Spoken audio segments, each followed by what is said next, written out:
they're gonna do that. Hey, Goggles. Hello, everybody.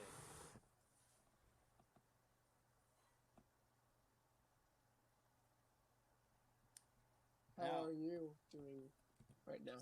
Before we The begin, thing is, if Ash is to have an Alolan League title defense against who? Stefan. I don't know. Of course, of course, it's going to be.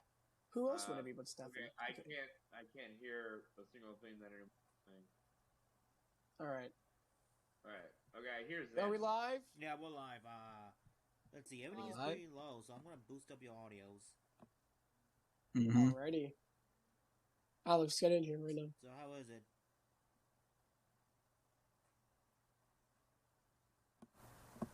Sorry, I'm just trying to... Oh, I hear an echo now. Oh, no, I don't. Because honestly, there's only one person that I can see Ash having an Alolan title defense against, and that's Kiawe, because he didn't battle Kiawe. There's no reason for him to battle Gladion again. I'm sick of the Ash and Kiawe fights. I just don't think they're gonna do it at all. Alright. Well, we're not here to talk about that today. Yeah, but Yeah. yes, folks. We're here to talk about Ash. I'm here. Ash! First off, Stop let me do pushing! the introduction. Okay, wait. Is anyone else noticing the call breaking up? We might. No, that's just you. Let me Yeah. check. No wait. Let me hop off and then hop on again. Alright. Well, Okay, good. You guys sound fine.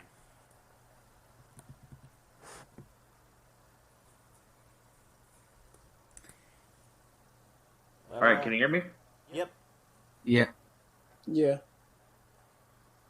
I think it's specifically Goggles that I feel is kind of breaking up a bit. Oh, come on. I can hear him perfectly fine. Mhm. I hear him, but it sounds very robotic.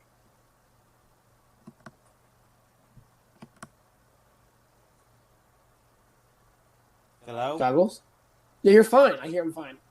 I think it's just Okay. on your end. I think it's on your end, Pedro. Alright, oh, look at that. Trey's not here. Surprise, surprise. Honestly, it is my son. I should just revoke his freaking PokeChat membership.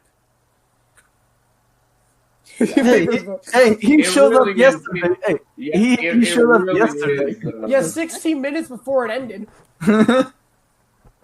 Whoa, where am I? Whoa. This is crazy. Alright, But, Hey, Crasher is watching. Hey! Hey, man, if you're welcome to join us. You're welcome to join us whenever you want to. I can't hear a single word you're saying. Oh, That's my a you goodness. that's a you problem. It's funny because I can hear everyone else just fine. It really is just Goggles. Well, okay, hold on. Like, how's that even possible? This is the same computer I used when we had our tournament match today. That's what I hear right now. That's what I hear. I'm not even joking. Okay, well, I think there's something definitely... How do I sound? I sound fine to you guys? You sound perfectly fine to me. Yeah. Only robotic in the end, but audible. Yeah. All right, let Not me see. not Okay, robotic. try again. Your mic is just similar as it always is. So First time tuning in here. Hey. Well, I'm happy that you're able to be able to watch us as we talk about our favorite moments throughout the history of this young man. And so, unfortunately, we're dealing with some technical problems. all right. Should I refresh my page to see if that works? Or is it just media? You know what? Okay, Zano, you are going to be my what am I calling it? My Goggles translator. Okay, whatever if he says anything towards me, just say whatever it is he's saying so that I understand. Because I can hear you perfectly fine. Basically, Goggles is saying, "Why isn't it not working?" That's basically what he's trying to tell you. He's trying to figure out why your mic isn't working. It's just not working. All right, Goggles, just say a sentence. Ash should have won the Johto League. All right. What did you hear, Nut? Ash should have won the Johto League. Okay, I heard that one for once. I think it's just you're just not hearing Goggles clearly. I don't think it's anything to do with his mic. No, he sounded robot. Like he sounded like a bot. Like this is what he sounded like. Okay. What am I? A Reggie Gigas now? Are we bringing that joke back? Yes. The broken washing machine. Are we bringing that old joke back? Damn it! Even Yes. when Trey's not here, he finds a way to bring that joke back. Hey, if Trey's not here, I gotta represent. Mm-hmm. Why isn't Trey here? Probably fan can something over Sonya again. Shut the hell up! He fainted during his recent Sonya dream. Wait. Anyways, I'm gonna get a soda. All right. This is pretty good podcast so far, people. I deeply apologize. oh, did it start already? We've been live for like the past 10 minutes. Mm-hmm. Okay, well then let me continue how great this sounds because I just in Pokemon Shield I'm walking around right now and I just received TM69, which is Okay, just Psychopath. stop talking already. You're not making things better for yourself. I know it doesn't help that my name is not, but I might as well go along with the joke. Why is there an Obstagoon in the middle of the road? Okay, I got my soda. Now then, we can finally do interactions. Okay, let's see. You're free to join the call if you want to. Sonya has she does. Why is there a Gyarados in here? Where am I? What is this? But alright, let's get the formalities straight. So obviously I have some guests with me here. Corblitz, Hello, good night. Media Nut, Yo, what is up, guys? It is me, and I'm currently being chased by Barraskewda and Gyarados in this place I've never been to before within Pokemon Sword and Shield, so wish me luck. yay, and Zeno. Hello. No, don't you mean Alola? I can feel your anger. No, that's not my anger you feel. That's probably Goggles, because we know how much... Because Trey's not here. The boy can He's not here! Media Nut, just watch. He's gonna appear in the last 10 minutes like last night. I can already tell. Probably. But Oh, are we going to share our stories about last night? That's going to be fun. yeah, we could probably share them real briefly. So, obviously, if you guys don't know already, me, along with Media Nut and Trayman 1, were able to join this week's Pokepod World. Which, I gotta say, it was a huge honor to be in that group call with them, like with KG, TSS, Richie, and Polly. Like, I could have been in it, but you know what? A little Cool. funny thing. A little birdie came over and he told me, "Get your ass to bed. You got classes the next day," and that was fun. So, yeah. so, like, Oh, crap. I'm normally asleep by that time because it's 3 a.m. But then I got home and I was super tired and I slept from 6 p.m. to 2 a.m. and then I woke up and okay, so I'm tired from work. I'm going to watch the Pokepod apparently. Wait, they are joining. God damn, maybe next time. Who knows? Hey, Xanolith's newest video just released right now. Yay! But, yeah, Don't watch it Okay. now. Just watch it. But yeah, it was a fun pod despite of Trey always having that always schedule. doing this habit. But Media Nut, how did you feel being in that podcast with them? Okay. So for me, I've said it before and I'll say it again. It was a complete dream come true. It is. I've been doing YouTube for years, but when it comes to specifically the Annie-Poke YouTube scene, like it all started with the Annie-Poke World podcast, or if anything, it all started with KG Prestige, because my first ever Pokemon anime YouTube video that I've ever seen was a review of his for Pokemon Black and White. And and I just kept watching and watching until he started doing podcasts with his friends, and then it became the Pokepod World podcast, and then it introduced me to other people like Tyrone and TSS, and then it introduced me to even more PokeTubers like the Any Poke Bros, until finally I am here with the PokeChat, and it's just insane that the very first Pokemon podcast that I've ever heard, I finally got a chance to be a part of.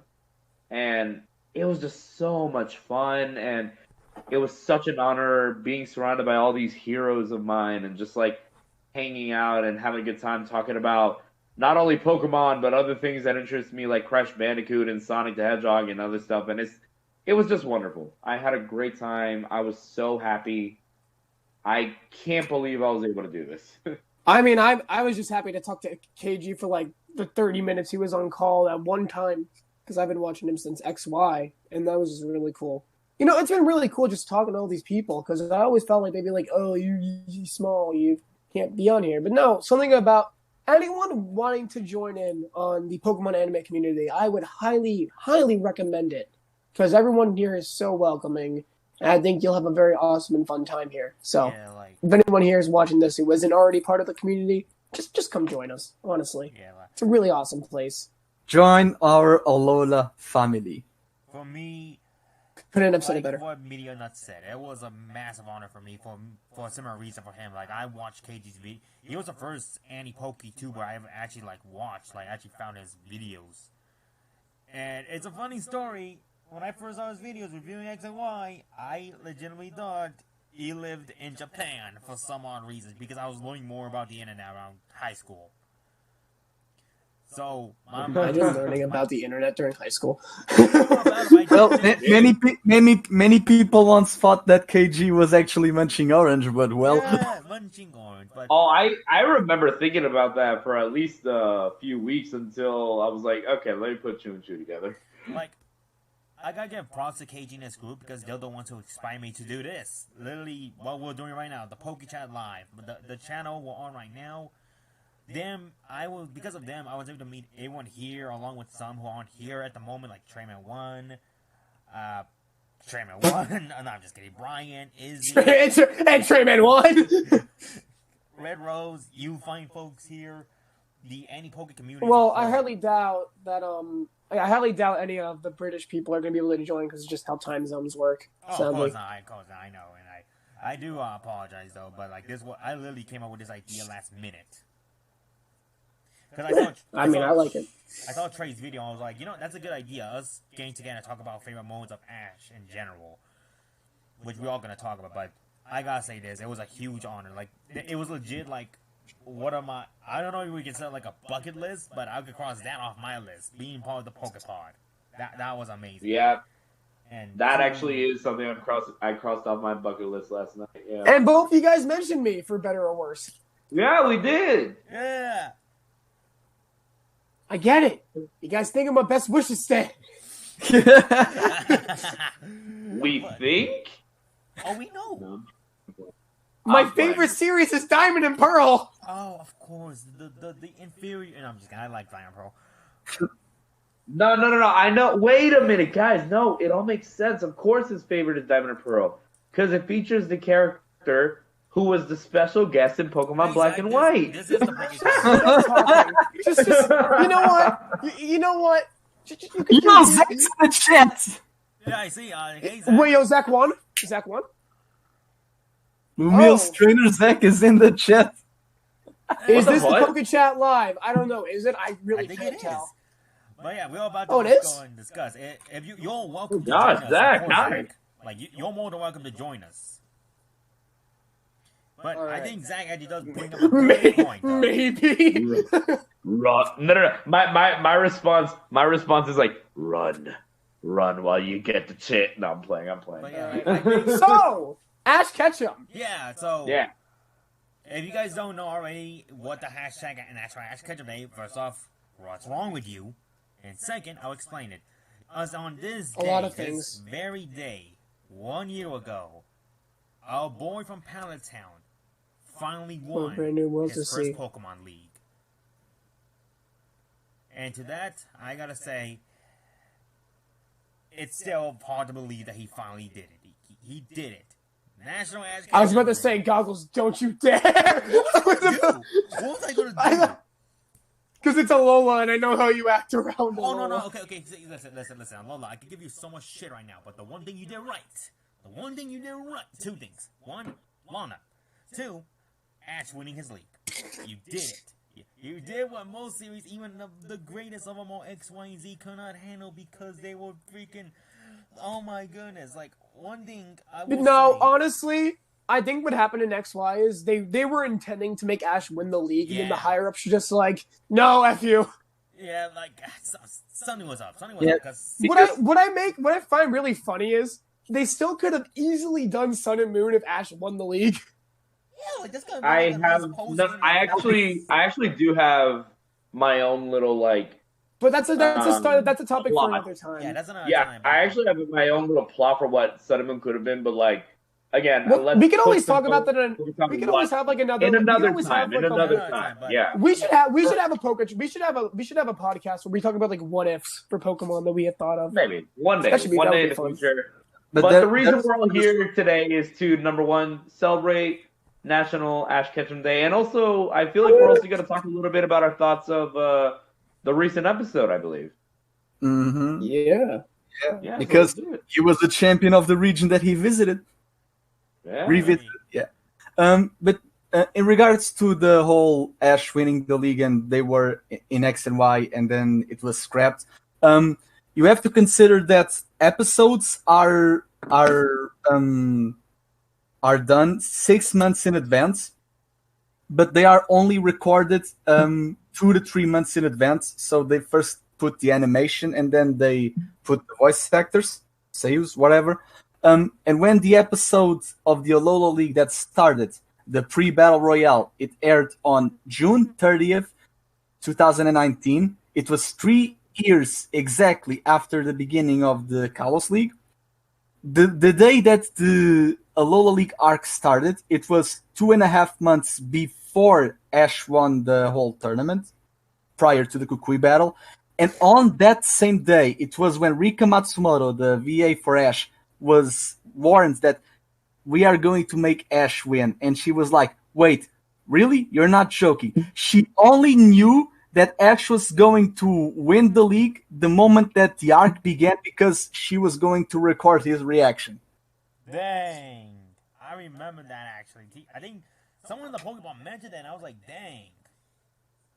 Yeah, I think honestly, guys, while we're talking about like the league winning and stuff, the reason why Ash was never going to win the Kalos League is because they didn't play Type Wild during the Ash vs. Alolan battle. Just saying. And because he didn't use Pikachu in the final. And that's the thing. Oh, no, I still think Ash could have used Pikachu in a Diantha fight.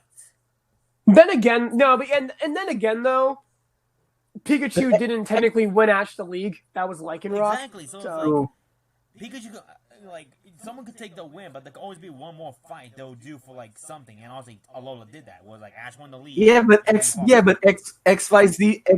was Greninja time. So XYZ didn't have time for that though. That's the problem. Yeah, that's the issue. But obviously, though, going back real quick, we're about to go on tangents real quick. But real quick, I want to get everyone's brief thoughts. Brief thoughts. Oh, we all know who I'm talking about. How do we feel when Ash won the league? Corblitz? Oh, Ash won the league. I know you. I love you, man. You're a good pal. So please, a brief thought on him winning the league a year ago, and how does it feel to this day? I'm just sad it wasn't a 6v6. Yeah, that's my issue. That is my issue too. But then again, the Champions Cup in Black and White 2 are 3v3 matches. No, but maybe that's the reference. Why wasn't it? I know. It's sad. It's sad it wasn't a 6v6. It was sad. But versus Kukui it was. Listen. I honestly, okay, I'm telling you this right now. I think if they said the winner of the Alola League would battle the Mask Royale for title of champion, it would have been so much more satisfying. And I'm just saying, I think people would have been a lot less against the 3v3s if they knew that the 6-on-6 battle would actually be the championship battle. That's my issue. It's like, I get it. It was supposed to be meant for like fun, but still, it's just like, why could it have been the Gladion fight at 6v6? We could have done the series have done 2 6v6s beforehand. And the problem was Gladion was also a really good rival too. So better than freaking Kiawe, that's for sure. All right. But we're not supposed to be negative here. No. There's one. I feel like the whole idea of this is to like share our thoughts of like of Ash winning the league, becoming a champion, what it took to do that, and also just sharing and continuing to share our thoughts up to this point, because it's funny because on the same week of National Ash Ketchum Day, Ash came back to Alola, which is it wasn't even very intended. much so wonderfully timed. Like, goodness freaking gracious, I love that. Yeah. When So it, wait, I guess, yeah. Wait, Kuro, you never Go ahead. finished your reason why what it meant for you Yeah, for Ash Kuro. in the league. You Yeah, never my finished. bad. Kuro, go ahead. No, it was just that it would be more meaningful if it was a 6v6, but he had a 6v6 against his father figure. But at least he won against Gladion, so I'm not even mad. I can't be. It's an interesting thing just because like my own opinions with Sun and Moon was very similar to others leading up to the league, where in the league really was where I'm like, oh shoot, yeah, this series has it going. But sad to say, it did take me that long to really love it. Yeah, to be honest, But I was kind of the same way. It was just so fun. The entire league, the way they did it, the way each trainer went for it. But at the same time, it is very interesting when you really begin to look at it without the nostalgia goggles, and look at it in a sense of there are so many battles that went by so wonderfully, but then other moments when you're like, I mean, okay, real quick. how do I explain it? In the anime, Wait, I what's guess up, the best goggles? way to explain this, yeah. Zach just said this. The Kukui fight was Ash proving his champion stats, which I do agree. That's one thing I will give credit to the Kukui fight. Yeah. Yeah, it's a title defense. It proved that Ash Yes, deserved it. I agree. Honestly, yeah, if Ash lost that fight, he'd probably been like, "You should be champion, Kukui," or something like that. And then we would have moved on to Gen 8, and then we had to do all of this again. But luckily, we didn't. Which, So you know what? I'll give credit to that fight, obviously. No, like, they never mentioned it, but in all mindset, it was like, this is Ash's true test, like his final grand trial in a sense. Was like, honestly, I would argue that no matter what you think about, he actually showed up. oh my god! What do you mean? Hello. Yo, Hey, Trey, what's up, my He dude? actually showed up before the podcast was about to end. No, Wait, here's the but- thing. Here's the thing. Again? Here's the thing. In some podcasts, he shows up late. In some, he shows up early. It's to have this medium.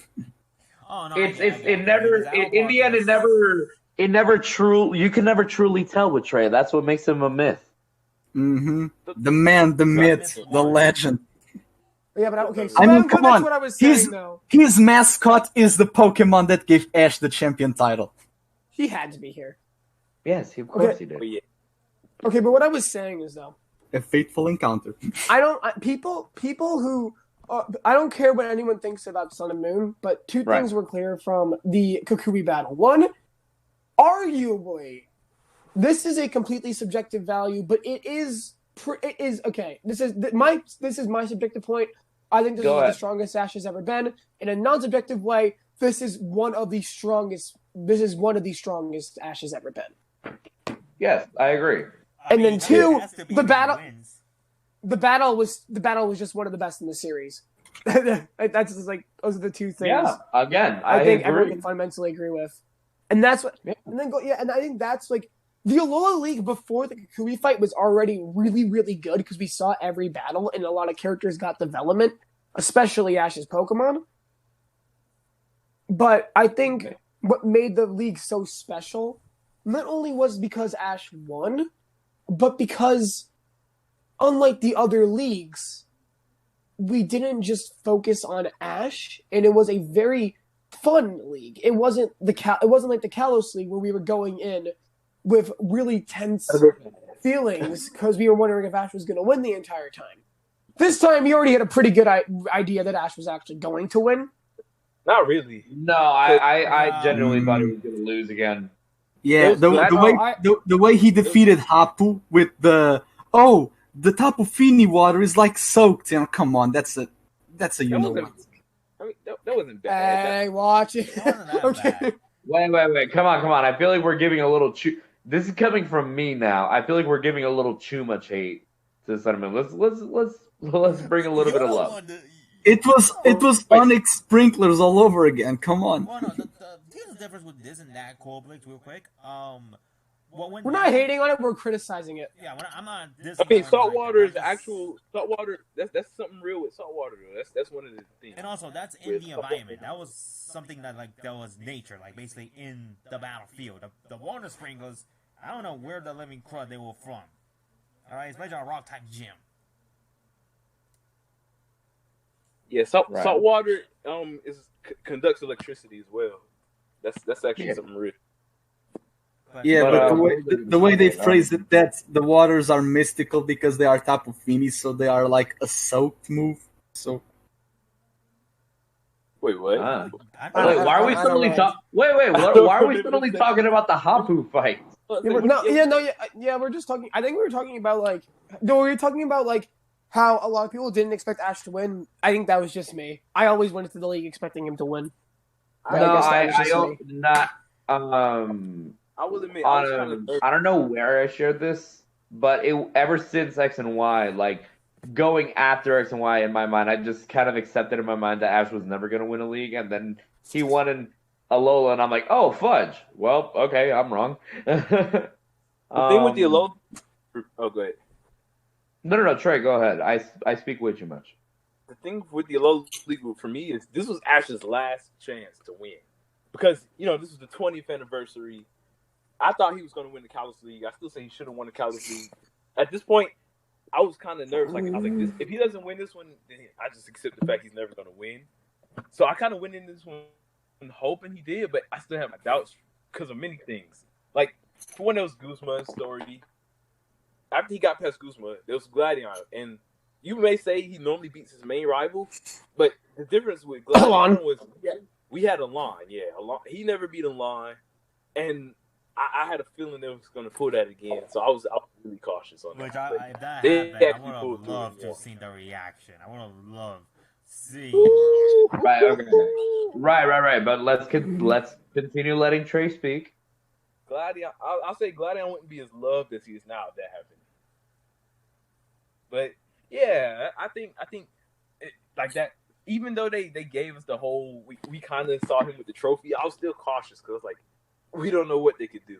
They could it could be some cuckoos, the runner-up gives the trophy to the winner or something. Yeah, let's make this a tradition. The runner-up gives the freaking winner the trophy. I'm like, what type of logic would that be? But continue. Guzzlord eats the trophy. Sorry. I'm actually kind of realizing now that this has nothing to do with the topic, but Trey, I'm realizing it's a much better thing that you're here today because I'm really taking a look at what our cast is right now for tonight's podcast, and I'm like, wait a minute, we have 4 of the most talkative people in one group. We need, let's me, Goggles, Zach. I mean, not AKA, No, he's not wrong. He's not wrong. He's not wrong. Oh, no, Xana. Y'all need me to help move it and Kuro. Yeah, let's go. Hey, Pedro, that's classified. Oh shoot. What? Well, go on, Trey. We're just supposed to. That's classified information. We just exposed our real names. My bad. What is today? What are we talking about today? For real? Okay, so today, obviously, the plan is this. We're going to go through each generation, and basically a similar way how you did your video today, Trey, was we're going to talk about our favorite moments. And obviously, since you made a video, you have another chance to give another favorite moment from another region. Yeah, because I didn't want that video to go too long, so I had to limit some of the stuff I could say. So you're like, All right, while you guys do that, I'm still in the chat, but give me a sec. I gotta handle something real quick. Sorry. Except for the universe part, that part was pretty much straightforward. Oh, you fool! You fool! You absolute fools! You doomed yourselves the moment you let me in this podcast. I'm going to rant for Unova, but we'll get there when we get there. Excuse me. Excuse me, princess. I'm sorry.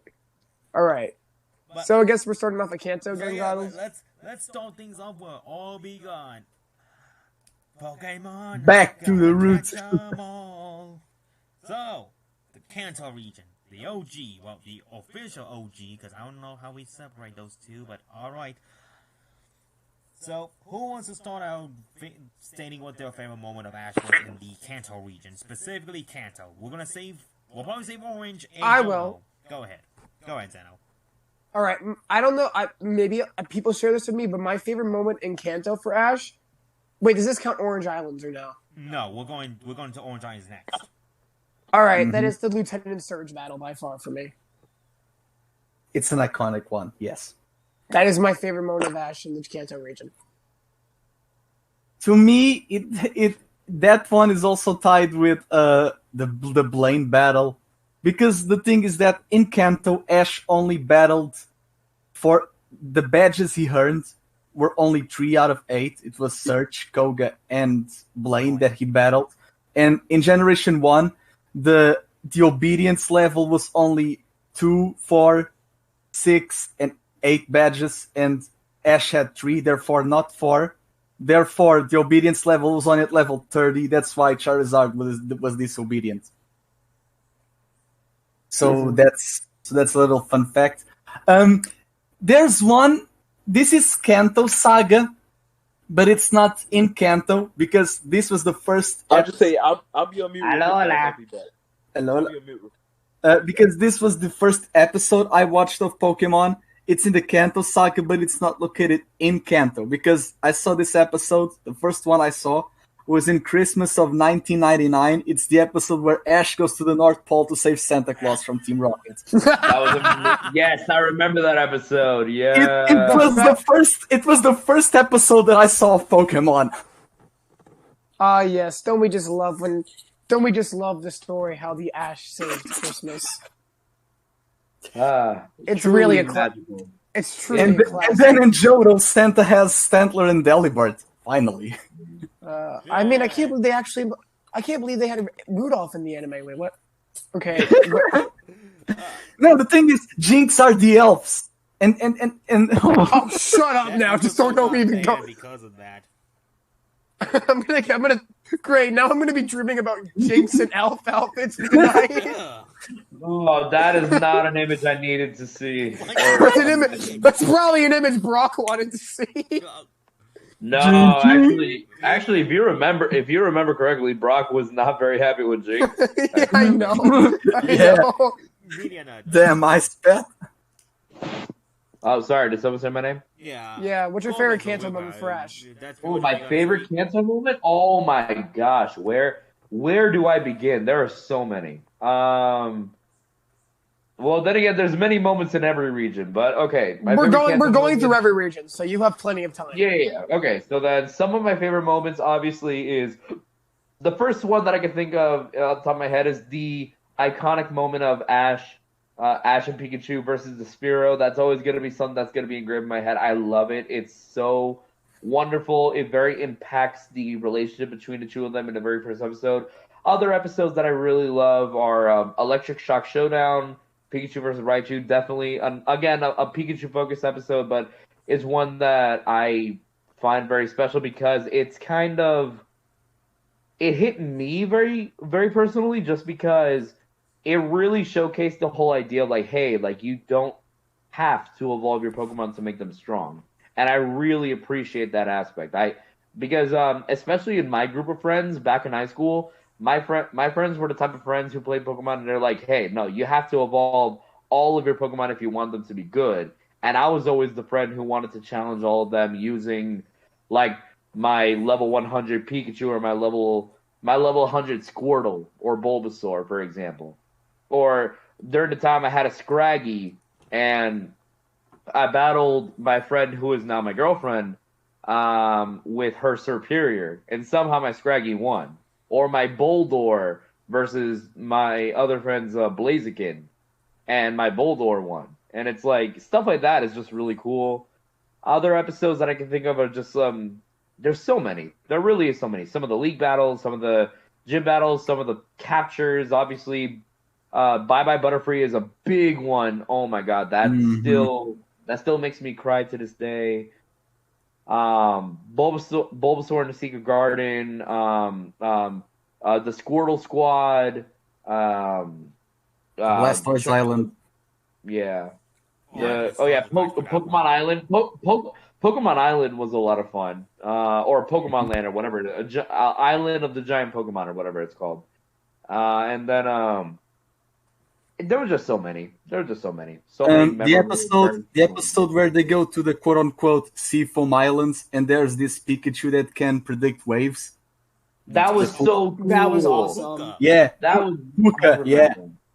Puka, I remember that, yeah. The blue-eyed Pikachu. That's just the thing.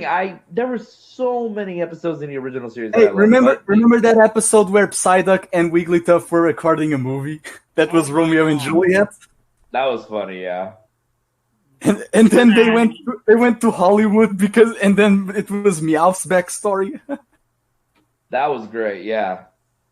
Mm-hmm. But that's just the thing. There's so many wonderful episodes and so many wonderful adventures that they had in Kanto that, like, as much flack as I give the whole like Gen 1 pandering and everything, like, there still are some wonderful moments in Kanto that I'm always gonna remember, and that's the same way I feel with every region. Even though I prefer some region over than others, there's always gonna be an episode that I love in every single one. So yeah, that's just always gonna be the case. The Primeape episode and the Ghost Tower one as well.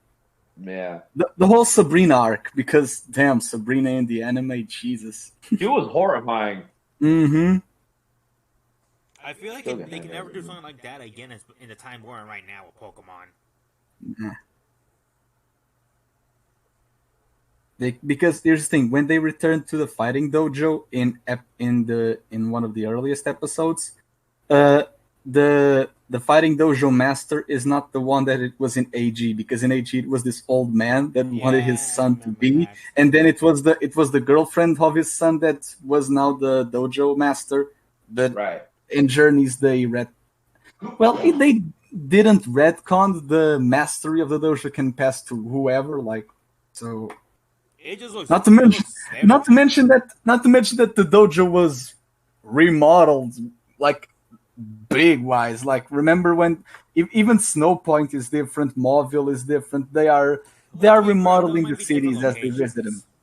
Yeah, they are either showing parts of the cities that we don't see, because every time they go to a different city, they are always going to the gym. We never see the outskirts of the city as a whole. For example, going to Azalea. What do we remember of Azalea? It's Ash going to Kurt's house and going to a Slowpoke well, and in a fountain where Kurt is in a Slowpoke costume. We don't see the greenery in the mountains. Wait! But that seems like are you talking about Kurt? Isn't that Johto? Yeah, that's Johto. What happened? Yeah, I thought we were still in Kanto. We're not even through the Orange Islands yet. Stay in Kanto, please. Leave for 5 minutes and we're in Johto. Okay. Oh wait, we're in Johto? No. Yeah, that's why I'm so confused. No, I'm just kidding. We didn't even get through the Orange Islands yet. Okay, you want a great Kanto? Okay, you want a great Kanto moment? Krabby evolving and one-shotting every single. No, that was awesome. That was awesome. Yeah. I don't care what you say. That was awesome. Okay, well, my favorite moment in Johto is obviously the most generic one. I'm Wait, so what about confused. Orange Island? Okay, hold on, real quick, hold on. We didn't even get We aren't in Johto. I was just making a segue because of visuals. Let me clear things up, okay? Me and Dre have yet to give our personal opinions on our favorite Kanto moments. Oh, okay. I got very confused for a second. Dre, would you like to do it? Kanto Ash. I gotta say, his personality back then was great. Obviously, I love, our current Ash now. It shows some nice character growth, but there are a lot of moments that Kanto Ash has that you just gotta love him for. Like the Minnesota Vikings, like his jokes and stuff, and like just the way he act, like the and stuff. Like his personality was pretty good in Kanto. But Gotta love for Kanto. him as a trainer, he's trash. He's trash. I mean, Yeah, but then again, the part of the original series wasn't meant to be him being a good trainer. It's meant to him becoming a good trainer. Yeah. And then in Johto, he became a pretty good trainer, and that was just like The Orange Islands was his Elite Four challenge, quote unquote. Yeah, that was the Orange Islands was his transition phase from becoming like the Charizard. Why won't you listen to me? To what he was in Johto. Yeah, in Kanto and Orange, he was a novice. In Johto, he was a rookie. No, it was a rookie. Then he was a novice. And then that went up, and then he just kept regressing until BW. For some reason, according to Ash, he just didn't take anything seriously. But we're not there yet. We're not there yet. So. Yeah. So Dre. All right, Goggles. Oh, my turn. Huh? Oh, I thought you were gonna give a favorite moment.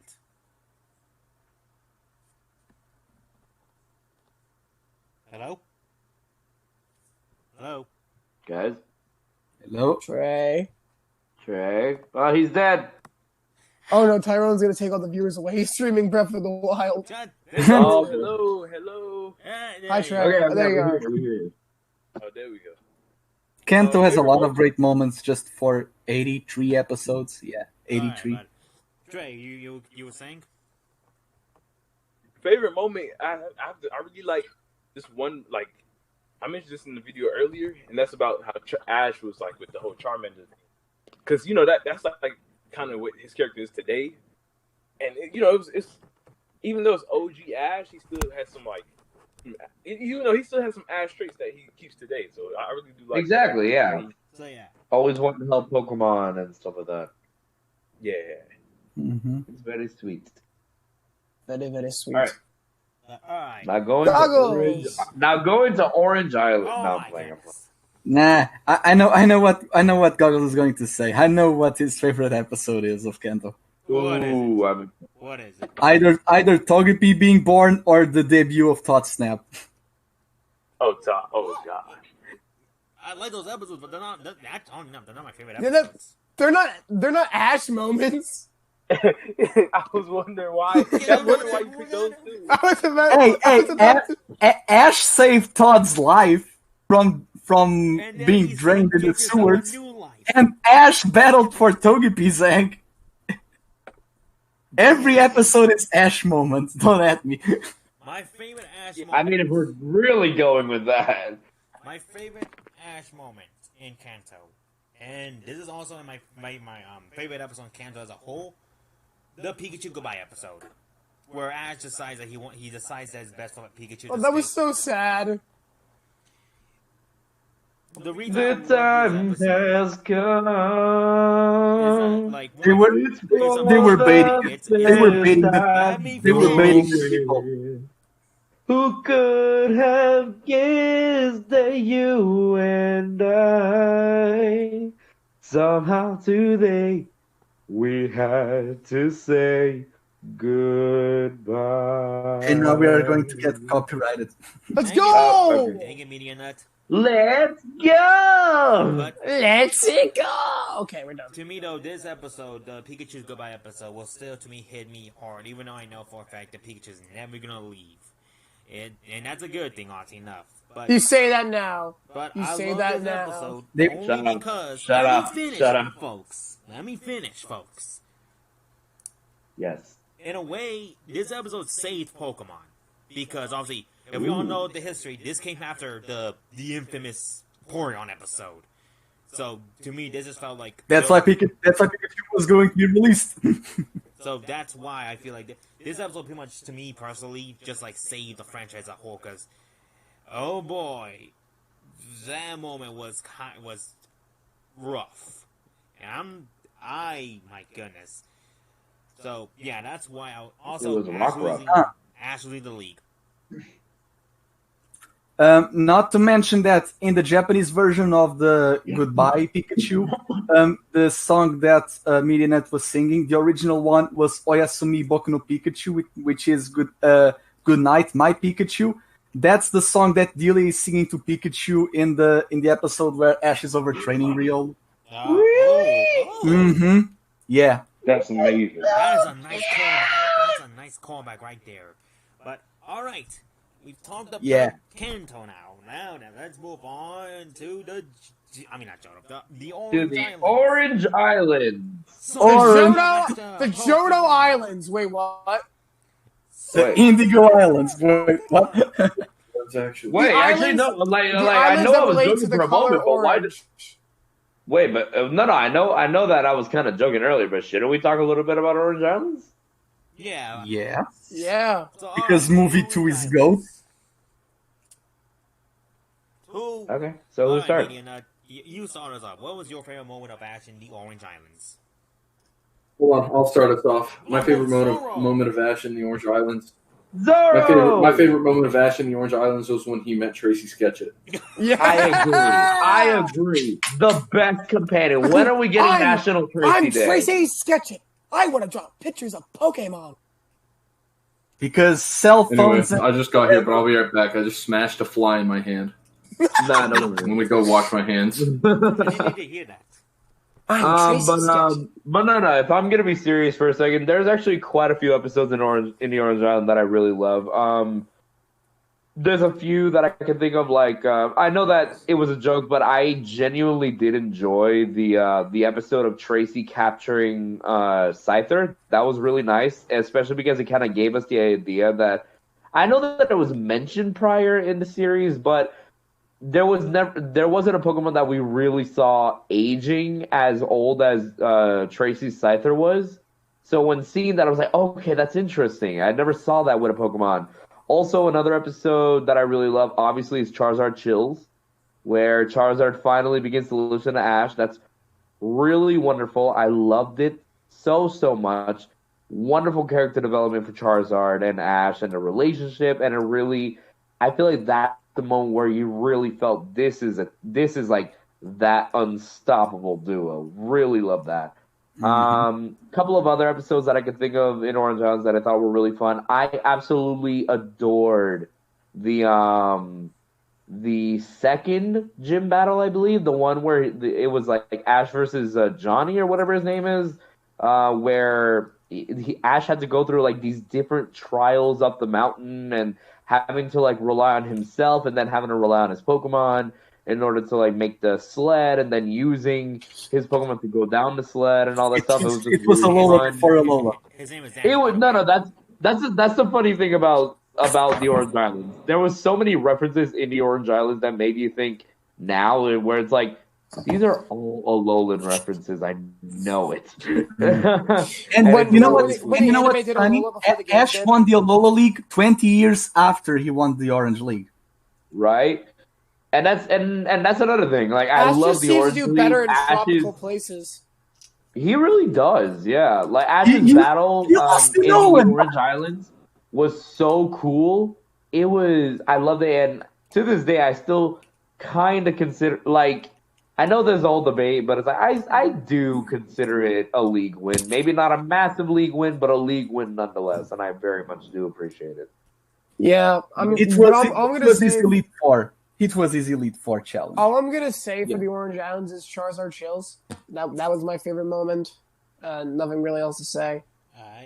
It was a defining moment for Ash and Charizard's development. Charizard being my favorite Ash Pokemon, so. Yeah, really amazing moment. Really touching. And not to mention that Oshawott my number. It's a joke. Not to mention that in Gen 1, fire didn't resist ice, so the ice beam from Poliwrath was super effective on Charizard back in the day. So that's why it froze. Yeah, so that episode is great. I like the Blimp episode where they actually go to see the Orange Islands, Professor Ivy, the GS Ball, and all of that. The Scyther being old is also a good one because we don't know how a Pokemon lifespan works in regards to certain species because Puka was at least 20 years old and he was an old Pikachu. We don't know how the longevity of I don't Pokemon know how works. crazy it has to do with Ash. Wait a minute, guys. Guys. Wait, I just realized. I liked Has anyone seen Tracy Scyther recently? Listen, Oh. man. Son, We haven't seen Tracy recently. That's I know how he might return. Tracy and Scyther. But that's a talk for later on. I like the Prima episode, Prima because Kana has 2 syllables, so they couldn't spell Lorelei back in the day. Because Misty saw Lorelei how Brock was seeing Bruno. They were like the quote unquote upgraded versions of themselves because water to ice and rock to ground and fighting. The last gym of the Orange Islands, not the Drake one, it was the one versus Luana, because Luana had this kid who was like one of Ash's doppelgangers, and Ash and Pikachu had a double battle before Hoenn was a thing, which is really cool. Mm-hmm. Yeah, I like that. So yeah. Now, where are the triple battles, Pokemon? Exactly. Maractus. But alright, first off, let me Alright, going forward. Shiny Zoroark, welcome by the way. Hi, Paul. Yep. But obviously we're talking about happy Ash Ketchum Day. Obviously we're giving our favorite moments from Ash throughout the regions and various things that he's done over the years. So would you like to share some thoughts on the Orange Islands? My favorite moment, my favorite Ash moment in the Orange Islands, I don't think anybody's going to remember this, but there's this filler episode called A Way Off Day Off. Oh, I remember that one. And in that episode, I do remember that. Remember that. It's a slice of life episode, nothing too major. And there's this scene, it's kind of similar to the one in Alola, where Ash and Pikachu they're sitting on the beach on a log, and just like in the Alola episode, and they just like reflect on their journey so far. That's my favorite scene in the Orange Islands. I remember that episode. It was really good. I like that. I know a lot of people say it's boring. Yeah. Me personally, though, it's a nice chill back episode. No, I loved it. Like we can the Orange Islands had lots of great episodes. Like we had Snorlax. We had that Red Moon with the Kabuto Island. We had the Pinken Pokemon and Crystallonix. Like filler, all of good stuff. Like Orange Islands filler. Yeah, it's a technical filler, even though some common shit happened. There's still some fun filler episodes in there where like you could just sit back and enjoy it. Like it was filler not only for the sake of waiting for Johto, but yes, for the sake of world building. So yeah. And I liked it. I liked it a lot. Media Nut, though, would you like to give your favorite moment? Oh wait, did you already give? Yeah, you already did. Yeah, I already did. I got confused because so much has happened. Trey, get on mute and give your thoughts. Of course, the boy. Of course, you. I think Trey's dead.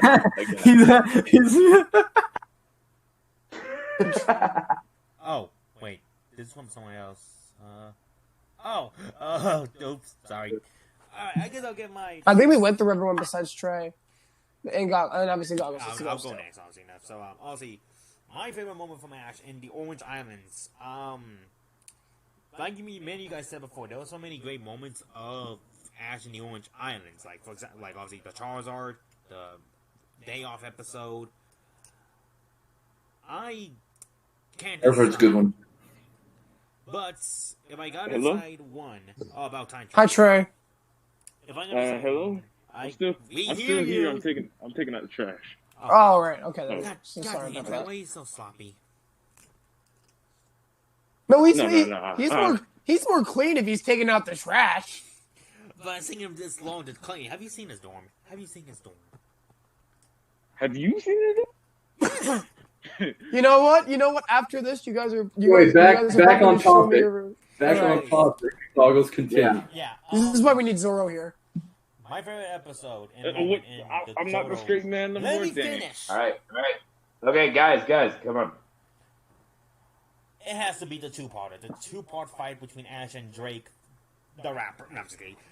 But Drake, like the Orange League champion. Because this was our very first time watching a 6v6 fight. We got robbed by that because of Charizard's disobedience. But I will sit here and say this is probably one of Ash's greatest accomplishments until obviously the big one a year ago today.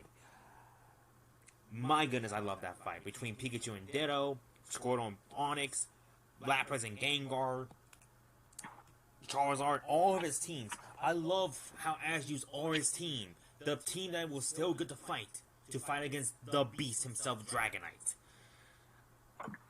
It's incredible. And they had to give Dragonite 10 moves to make more of a beast. Oh, of course, because the anime always loves doing that back in the day. But that's my favorite moment. Ash won that. My favorite line that he said was this: "Wait till Brock hears about this." I love that line. I love it so much. But alright, Trey, your turn. What's your favorite Orange Islands moment? I gotta say, it's. I know I've been pandering a lot to Charizard. I'm not the biggest Charizard fan, but I gotta give it to Charizard again. You know, I'm not a big Charizard fan. Ever since a long time, but that's when you stopped liking Charizard. But yeah, I'm a I huge really like Charizard fan. I love Charizard. I really like the moment where, Ash and Charizard went through that arc of where he started to listen, because it was like the biggest. I say that's one of Ash's biggest character moments. Right there, because look what Charizard turned out to do. Like years later, beats a Articuno. I still think I like this stuff because it's the build up to what makes something greater later. Like it's small in the beginning, but it makes the payoff so much better. I don't know, if you think about it, I honestly, to be honest, I think that Charizard, aside from Pikachu, is probably the Pokemon Ash has the biggest bond with. I'll say Bulbasaur. Oh, maybe Bulbasaur. His original have the strongest. I feel like arguably it's the Pokemon. Okay, but it definitely is the Pokemon. That's its own conversation. It's definitely the Pokemon he's relied on the most. I hate to be that guy, but like Greninja is definitely up there at least. He needs to be in the conversation. He definitely is. Top 3, I would say. I'd argue number 3 for Greninja, just because of that. But Bulbasaur might be smaller and weaker than the others, but don't sleep on it because it had a lot. Oh no, Bulbasaur will wreck you up if you get him back. Oh no, Bulbasaur, I agree as well. Yeah, Bulbasaur is one of them. But when it comes to like top 3, it would have to be between Pikachu, Charizard, Greninja, and Infernape. Because that's the thing. The top 3 strongest and the top 3 most iconic are not one and the same. Because Pikachu, Charizard, and Greninja are the most iconic because, in a way, Pikachu, Charizard, and Greninja are Ash's versions of Raikou, Entei, and Suicune. So they are like Ash's beast trio because Ash is the chosen of Owo. But in regards to battle, maybe Infernape is stronger than Charizard. Maybe. But because Infernape is stronger than. You know what? I miss Kuro's. You know what? I miss Kuro's crazy theories. I missed it. I actually agree with Kuro. I think Infernape is stronger than Charizard as well. Because Infernape had more reasons to battle than Charizard did. I definitely say Infernape has the best story out of any of these. I wouldn't doubt Incineroar's strength either, because it did all that as a Torracat. So well, you know what? That's the triple guys, we're battle. talking about Ash Ketchum moments. That's the triple battle that we need: Charizard, Infernape, and Incineroar. That'll be cool. But I do agree with what Trey said about the Charizard Chose episode. I have a DVD of it, and I don't know where it's at now, though. I think it's all scratched up now, so I can never watch it. But I love it. I love that episode, though. Like, we can all agree that's the best one of the best Orange Islands episodes. Yeah. So yeah, it's probably one of the best episodes of the original series, just in general. Yeah, but all right, we've talked about the filler, even though it was good filler. It's time for us to move on to the Johto region. Johto. AKA more filler. AKA more filler at TSS. Yes. The iconic moment where Jessie accidentally traded her Leaky Tongue. So, The best Hey, moment. it's not Jesse, The best Ash moment in Johto. Well, The best Ash moment in Johto was where him and Misty fought over the Totodile Pokeball. Mm-hmm. that was a I good want episode. Fresh and Go to do that with Grookey. Okay. Let's everyone take turns on talking about who their favorite thing is again. Goggles, Hang on, you're the guy to real charge. quick. Yeah, I was just about to say real quick. Let's structure a way that we're gonna do this, Yes. like I by agree. name. So obviously, Goggles, Kuro, Nut, me, Trey, and Zeno. All right. Go from top to bottom in the call. That works. Okay. Yeah, sure you that don't, works. I mean, if Goggles might want to save his for last though, since And we'll go reverse. Zeno, you go first. All right. Okay. Yeah. So my favorite moment in Johto, well, obviously, actually, I really do like the moment with Ash and Misty and the Totodile, but that's not my favorite moment. Yeah. Obviously, my favorite moment, my two favorite Ash moments in Johto are Ash vs. Gary and Ash, I'm saying goodbye to Brock and Misty. Those are my two favorite moments from Johto. I think Ash vs. Gary, him defeating Gary, was just like the cult. Yeah. Like, So- I think The thing you like more about Johto is the ending of Johto. essentially, yeah. I'm saying that, but I'm saying like, Continue, Zeno. Yeah. what I'm saying though. I think that Ash beating Gary it was the cultivation of his entire growth for the original series, and that he was finally able to take on a guy he could never take down. And while that was the first, now looking back on it, that's like, oh, that's so generic. Back then, it really wasn't. It It really was only- was. Yeah, like It was one of the defining moments for Ash's character back then. You want to And talk about generic? Misty was the token girl because it was the 90s. Okay, whatever. Okay. But I'm saying though, yeah, she was Yeah, but was that was it? and then so yeah, that was great. And then when he just said goodbye to Brock and Misty, he was going on his own adventure. He was going on to do something new. It was him essentially saying goodbye to people who would help him get so far as a trainer. And it was really sad. It was very emotional, and it was a moment I think Ash reflects on all the time. And although it might not be shown on screen, I think he probably reflects on that very moment a lot. But yeah, those are my two favorite moments in Johto. I know it's very ending based, but something from the beginning again. Totodile, love that episode. I feel you. I love Totodile until Sun and Moon dissed it. All right, so who All Yeah, right, they- Mr. Trayman, you go They now. did, Trey. Continue. Go ahead. This is my favorite moment, but to add on to what your point is, Zeno, to make that moment even better, you got to remember in the beginning of Johto, like Ash was like, "Look, I want the Orange League," and then Gary kind of put him back in his place, like, "Yo, like you know, Yeah. it's not that special." So that Yeah. really, him winning at the end, that was just even better with all that happened. But to say my favorite Johto moment, it really tough. I will say I really like the final Gary fight as well. But maybe Ash is, I guess Ash's moment with his like Johto starters, because I know they gave each of them Johto starters some like type of special thing with Ash, where it's like Cyndaquil was like a baby-ish, Bayleaf was his lover, and Totodile was just a crazy man. Johto had some Like, really I good love- Pokemon. Johto had some really good Pokemon. Yeah. I mean, we didn't get to see all of them, unfortunately, like Heracross. Heracross. It's too later. Heracross. But yeah. That's all I got to say for you. I can give once we get the Diamond and Pearl through journeys, I can really start to get better. Oh yeah, definitely.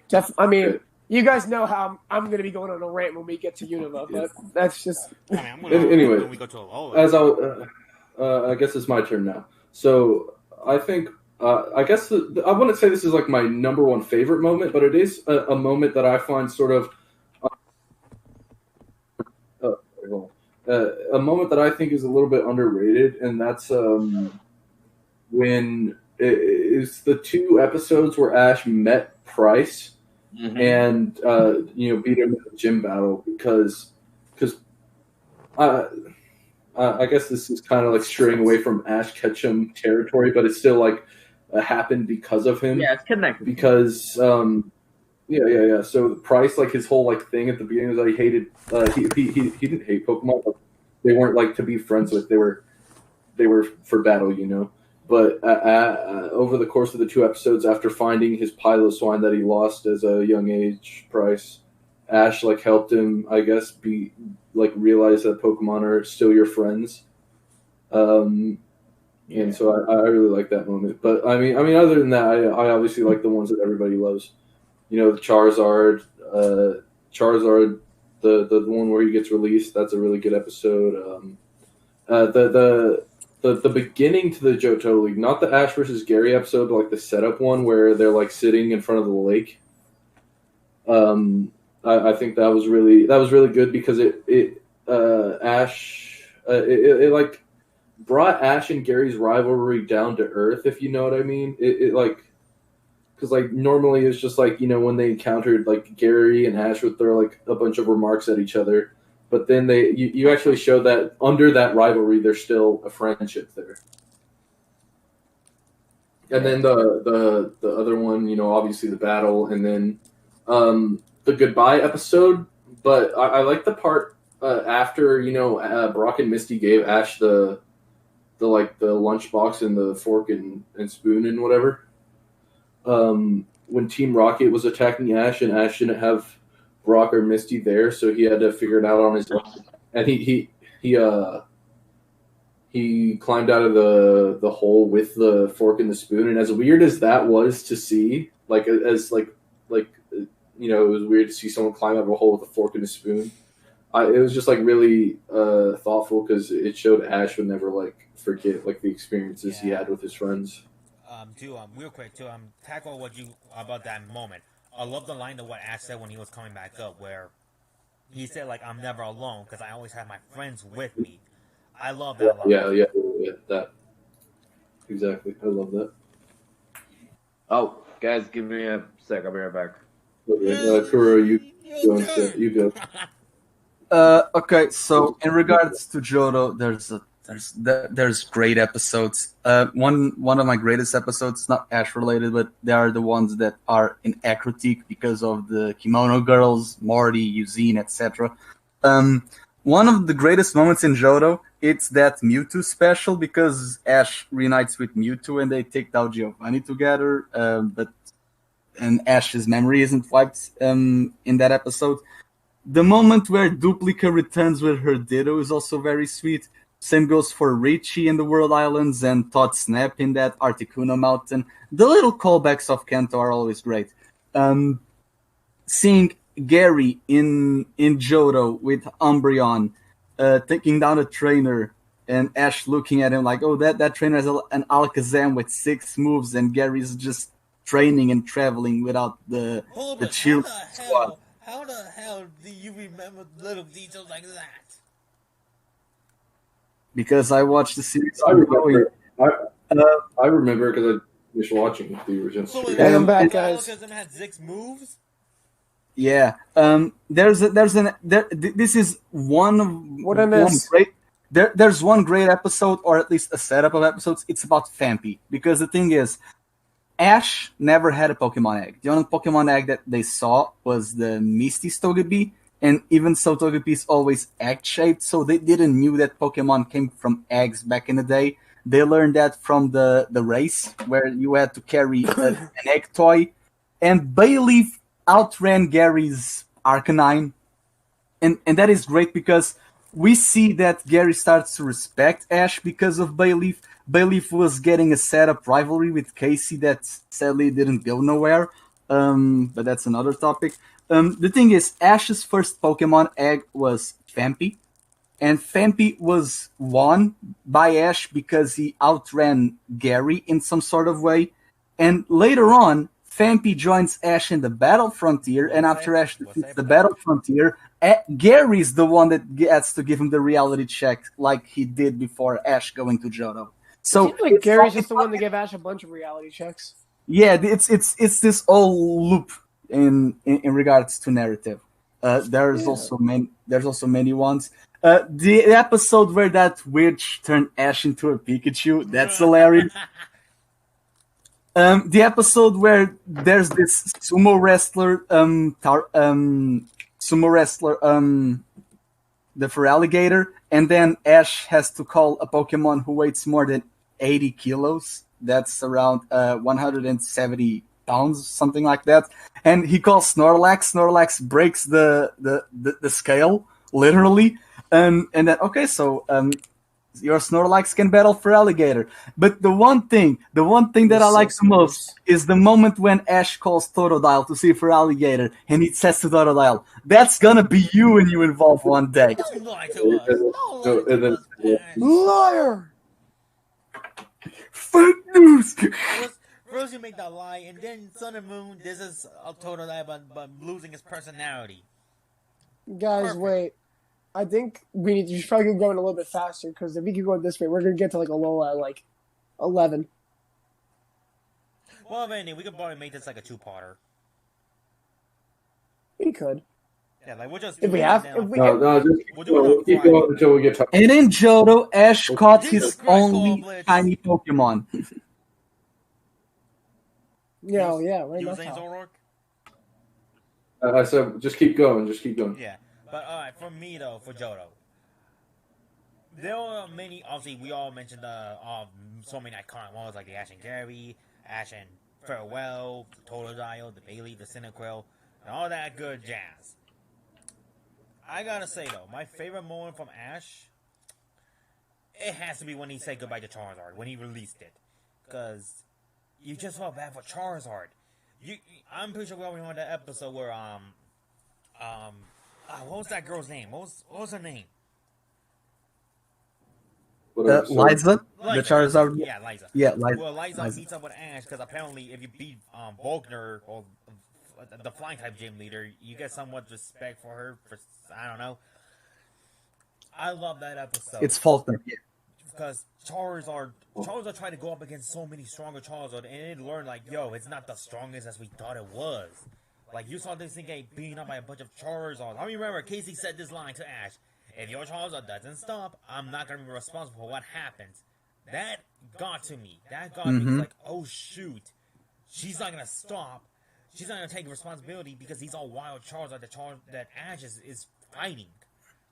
In the moment where like Charizard goes into the water, like because Charla threw Charizard into the water, you just see Charizard crying because it wants to prove that it's a strong Charizard, and Ash wants to do what's better. And he was small. He was small. He was like a runt compared to the others. Exactly. Like you see Ash, and even Team Rocket felt bad for Charizard too, because Meowth gave the dialogue. Charizard. It was on that moment that Charizard realized that he was a big fish in a small pond. Exactly. So the next day, Charizard first off, Charizard beat Team Rocket, but Eliza says anyone can beat those guys any day. I love though that Charizard was so determined to get strong. It stayed in the water all night to prove that, and because of that, Ash, unlike most farewells, he just didn't say the goodbye. He just said, "I'll see you later," or like, "I'll see you again, maybe sometime," and just runs off. But we know in his mind, he doesn't want to say goodbye. He says that in his mind. Yeah. Where he doesn't want Yeah. to, but he knows he needs to if it's to help Charizard. This is the type of character Ash is. And Trey even stated this a while back when he talked about the Charizard stuff. This is also Ash. He's the type of trainer who will do what's right for the Pokemon. Like for Butterfree, for Pikachu, for Charizard here, Bulbasaur, Squirtle, Goodra, and Ganondale, Greninja, well, not a Greninja. And that's and that's the thing. The tree in regards to Charizard. When Ash got Charmander and he evolved into Charmeleon and Charizard, Charizard was the only Pokemon that all the other Pokemon that Ash had saw evolving besides Pikachu.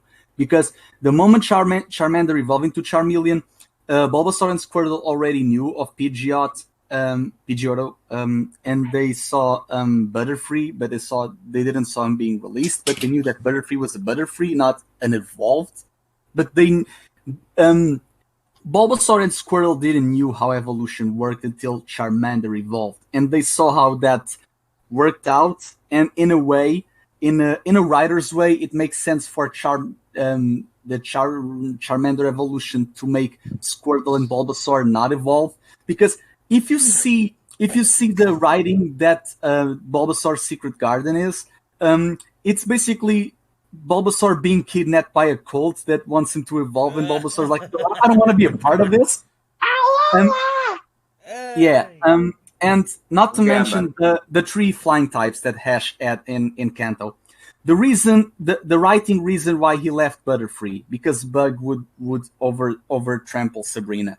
Why he left Pidgeot, because traveling to the Orange Islands would be much easier by flying instead of by sailing in Lapras. Why did he left Charizard? Because that way he cannot fall into the holes of Team Rocket. He could easily just fly around Johto on Charizard. That's how Halan got his badges in a week. You saying that I'm sorry. Wait, I'm sorry. What are we talking about suddenly?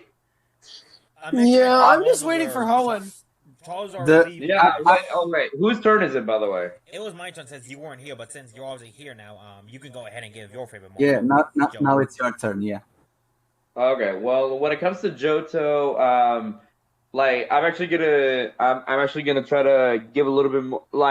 I agree with everyone when it comes to obviously the goodbye stuff was always very heartwarming and special. Ash saying goodbye to Brock and Misty, Ash saying goodbye to Charizard, Bulbasaur, Squirtle. Those moments were just very heartfelt, and it felt very sweet and caring, and each Pokemon doing things that really called to them. Charizard being very battle loving, going out to the Charcific Valley to train. Squirtle loving to help people and hang out with his buds, the Squirtle Squad. That was very nice. Bulbasaur helping Professor Oak at the lab. That was also very sweet. Each Pokemon having their own dedicated episode that led to its goodbye was very wonderful. And then obviously them saying goodbye to Ash, and then Brock and Misty saying goodbye. That led me to tears. That made me super sad, and I cried. But other episodes that I could talk about. I'll talk about the League in a bit, but before I do, I also want to talk a bit more about some of the fun episodes that I remember from Johto, including things like obviously Ash capturing each of the starters, or each of the Pokemon that he caught in general. Each of them having their own very fun, unique personality when you really think about it. Chikorita being the Pokemon who adores Ash to no ends, and it always gets jealous of Pikachu. Up to Bayleaf was very wonderful. Then there was the hyperactive Totodile, who always loves to dance and jump and play, and he was very fun. Cyndaquil being the kind of like the baby who always likes to sleep and be lazy, but also surprisingly is powerful, helping Ash win a lot of battles. There's also, I'm surprised not a lot of people talked about this, his Noctowl, his only shiny Pokemon, but also Noctowl doing a fantastic job in a lot of battles, not just in Johto, but in Sinnoh. Utilizing, remember freaking, No, I'm remembering. Well, that too, but I'm talking about Veronica Taylor tweeted about National Ash Ketchum Day. Yes. Yeah, that's awesome. Yes. Yeah, That's great. Yes. Yeah, cool. yeah, because Noctowl and Sinnoh returned with 3 new moves, and in Johto he used Foresight to identify Morty's ghost types. So Exactly, yeah, and that was really cool. So Noctowl had quite a few moments to shine. Heracross, though Heracross didn't have too many moments in Johto, the moments it did have was a lot of fun during its battle in the League, as well as its personality itself being very, he's very tough, but also very cuddly in a sense, he likes to, especially with Bulbasaur always trying to get the sap and always please let me have something. It's very funny. It was just very fun. Phanpy was adorable in Pokemon, and I just adored it. It was such a cute little Pokemon that Ash was able to hatch. I always want. He should have never evolved it. He should have never. Yeah. When it evolved, it didn't really get that many wins, but still, it was pretty dope. It was pretty strong for what it was. I loved it. Phanpy used rollout. It looked so cute using rollout. And then when in AG, when that earthquake happened in 2004, they had to ban earthquake, but Phanpy used earthquake in Johto League. Yeah, that was really cool. I was very impressed. Now then. Well, think Meanwhile, of the- Wait, Derby, I just Torterra realized can you're have here. power. Yo, what's up, Derpy? So we meet Who again. said that? What's up? What's up? Yeah, it was good. How I you came in doing? to actually ask y'all a question. Go ahead. Yeah, We I'm are a PokeTuber, so well. I right noticed that like legitimately everyone like and don't take it like any wrong way. Everyone does reviews and shit. I know that's like it's sort of people like doing it and everything, and it seems like a wave of how the community grows. But it's just I've done it. It's not my cup of tea. I can't do it. I can't get behind sitting and watching the entire episode and then literally getting my entire microphone, headphones ready, set to record and everything, and then rendering that bitch while editing it. I did the opposite. Guys. Like- oh my god. What's Oh up? my god. The Pokemon channel uploaded a video saying hashtag National Ash Ketchum. Really? And Veronica Taylor tagged Rika No, Matsumoto I'm not even joking on her here. tweet. This is a beautiful day for the Pokemon fans. They made a video. They made a Mhm. video. They made a Yeah. video. Okay. Ben is in Cloud 9 right now, I bet. Wait, where's the video? Check Wait, the what just official happened? Pokemon channel. Oh yeah, Yeah. I saw it. Yeah, that's really cool. Let's see it. Wait, so Huh? Derpy, You what can were tell you- how rushed this video is, though. Send a link. Send a link. I don't see it. I saw it. Alright, I'll share What it I with was you. saying is, what should Sorry I about that. I don't get burnt out because honestly, I'm gonna keep it G real with y'all. I love everybody in here to my heart. I love Ben. I love all the other PokeTubers, but every time I just see Hey, hold on, pause. What does this have to do with what we're talking Yeah, about? that's in the the thing. podcast? Like right now, we're doing Wait, a wait. podcast. Oh, you're doing a podcast? Oh, This is the shit. PokeChat. This is the PokeChat Yeah, live that's chat. why I was surprised. I was like, Yo! Derpy, I didn't even know you were part of this. Mhm. Bro, we were in here earlier. I thought we were. No, we weren't. We weren't. we were. No, What, we were. What channel were we in? PokeChat. We were in PokeChat. I don't see PokeChat.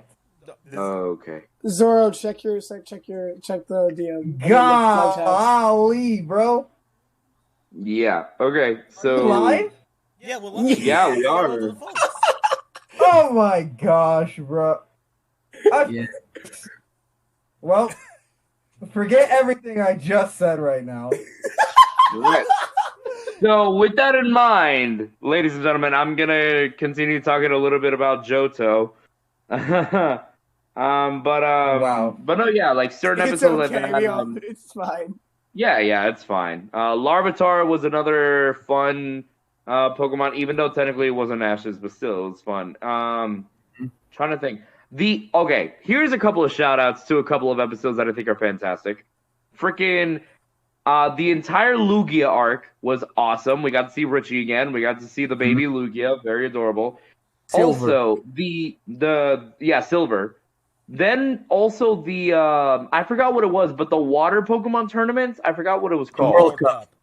The World Cup. The World Cup, not to be confused with the World Cup, but yeah. But yeah, the World Cup was really cool. Seeing Ash and Misty compete, that was so fun. That's then- why Paulie loves Johto, because we see Poliwhirl versus Kingler. Yeah. Oh yeah. Shout out to our friend Polly. Polly, you got a And shout then out. yeah. And then let me think. I'm trying to think of a couple of other episodes here and there. Some of the evolution episodes were fine. Talk about the episode where his whatchamacallit evolved, Talo evolved into Swallow. That's Hoenn. We're talking Johto right now. Mm-hmm. Yeah, but and then obviously the league itself was so cool. Very fun.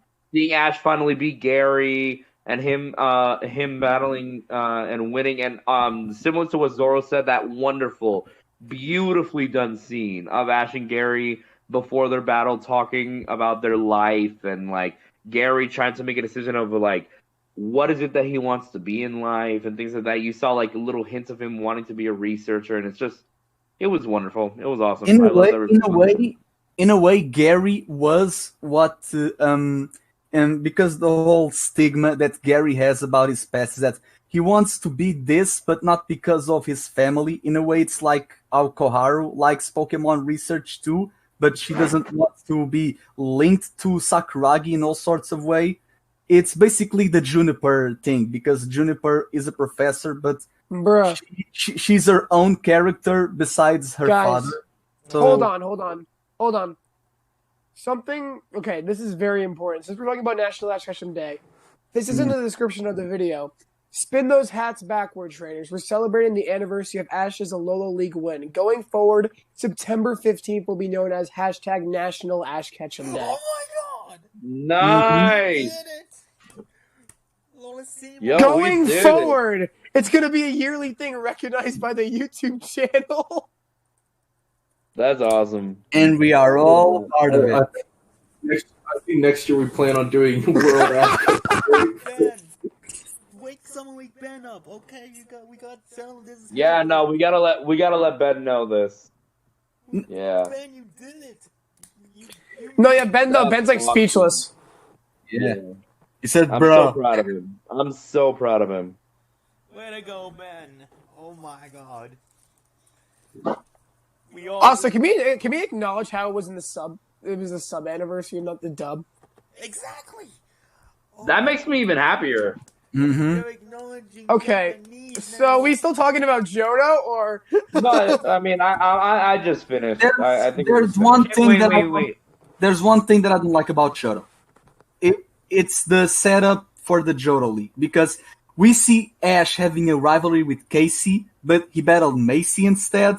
And then we see Jimmy in the Raikou special, but he battled Vincent.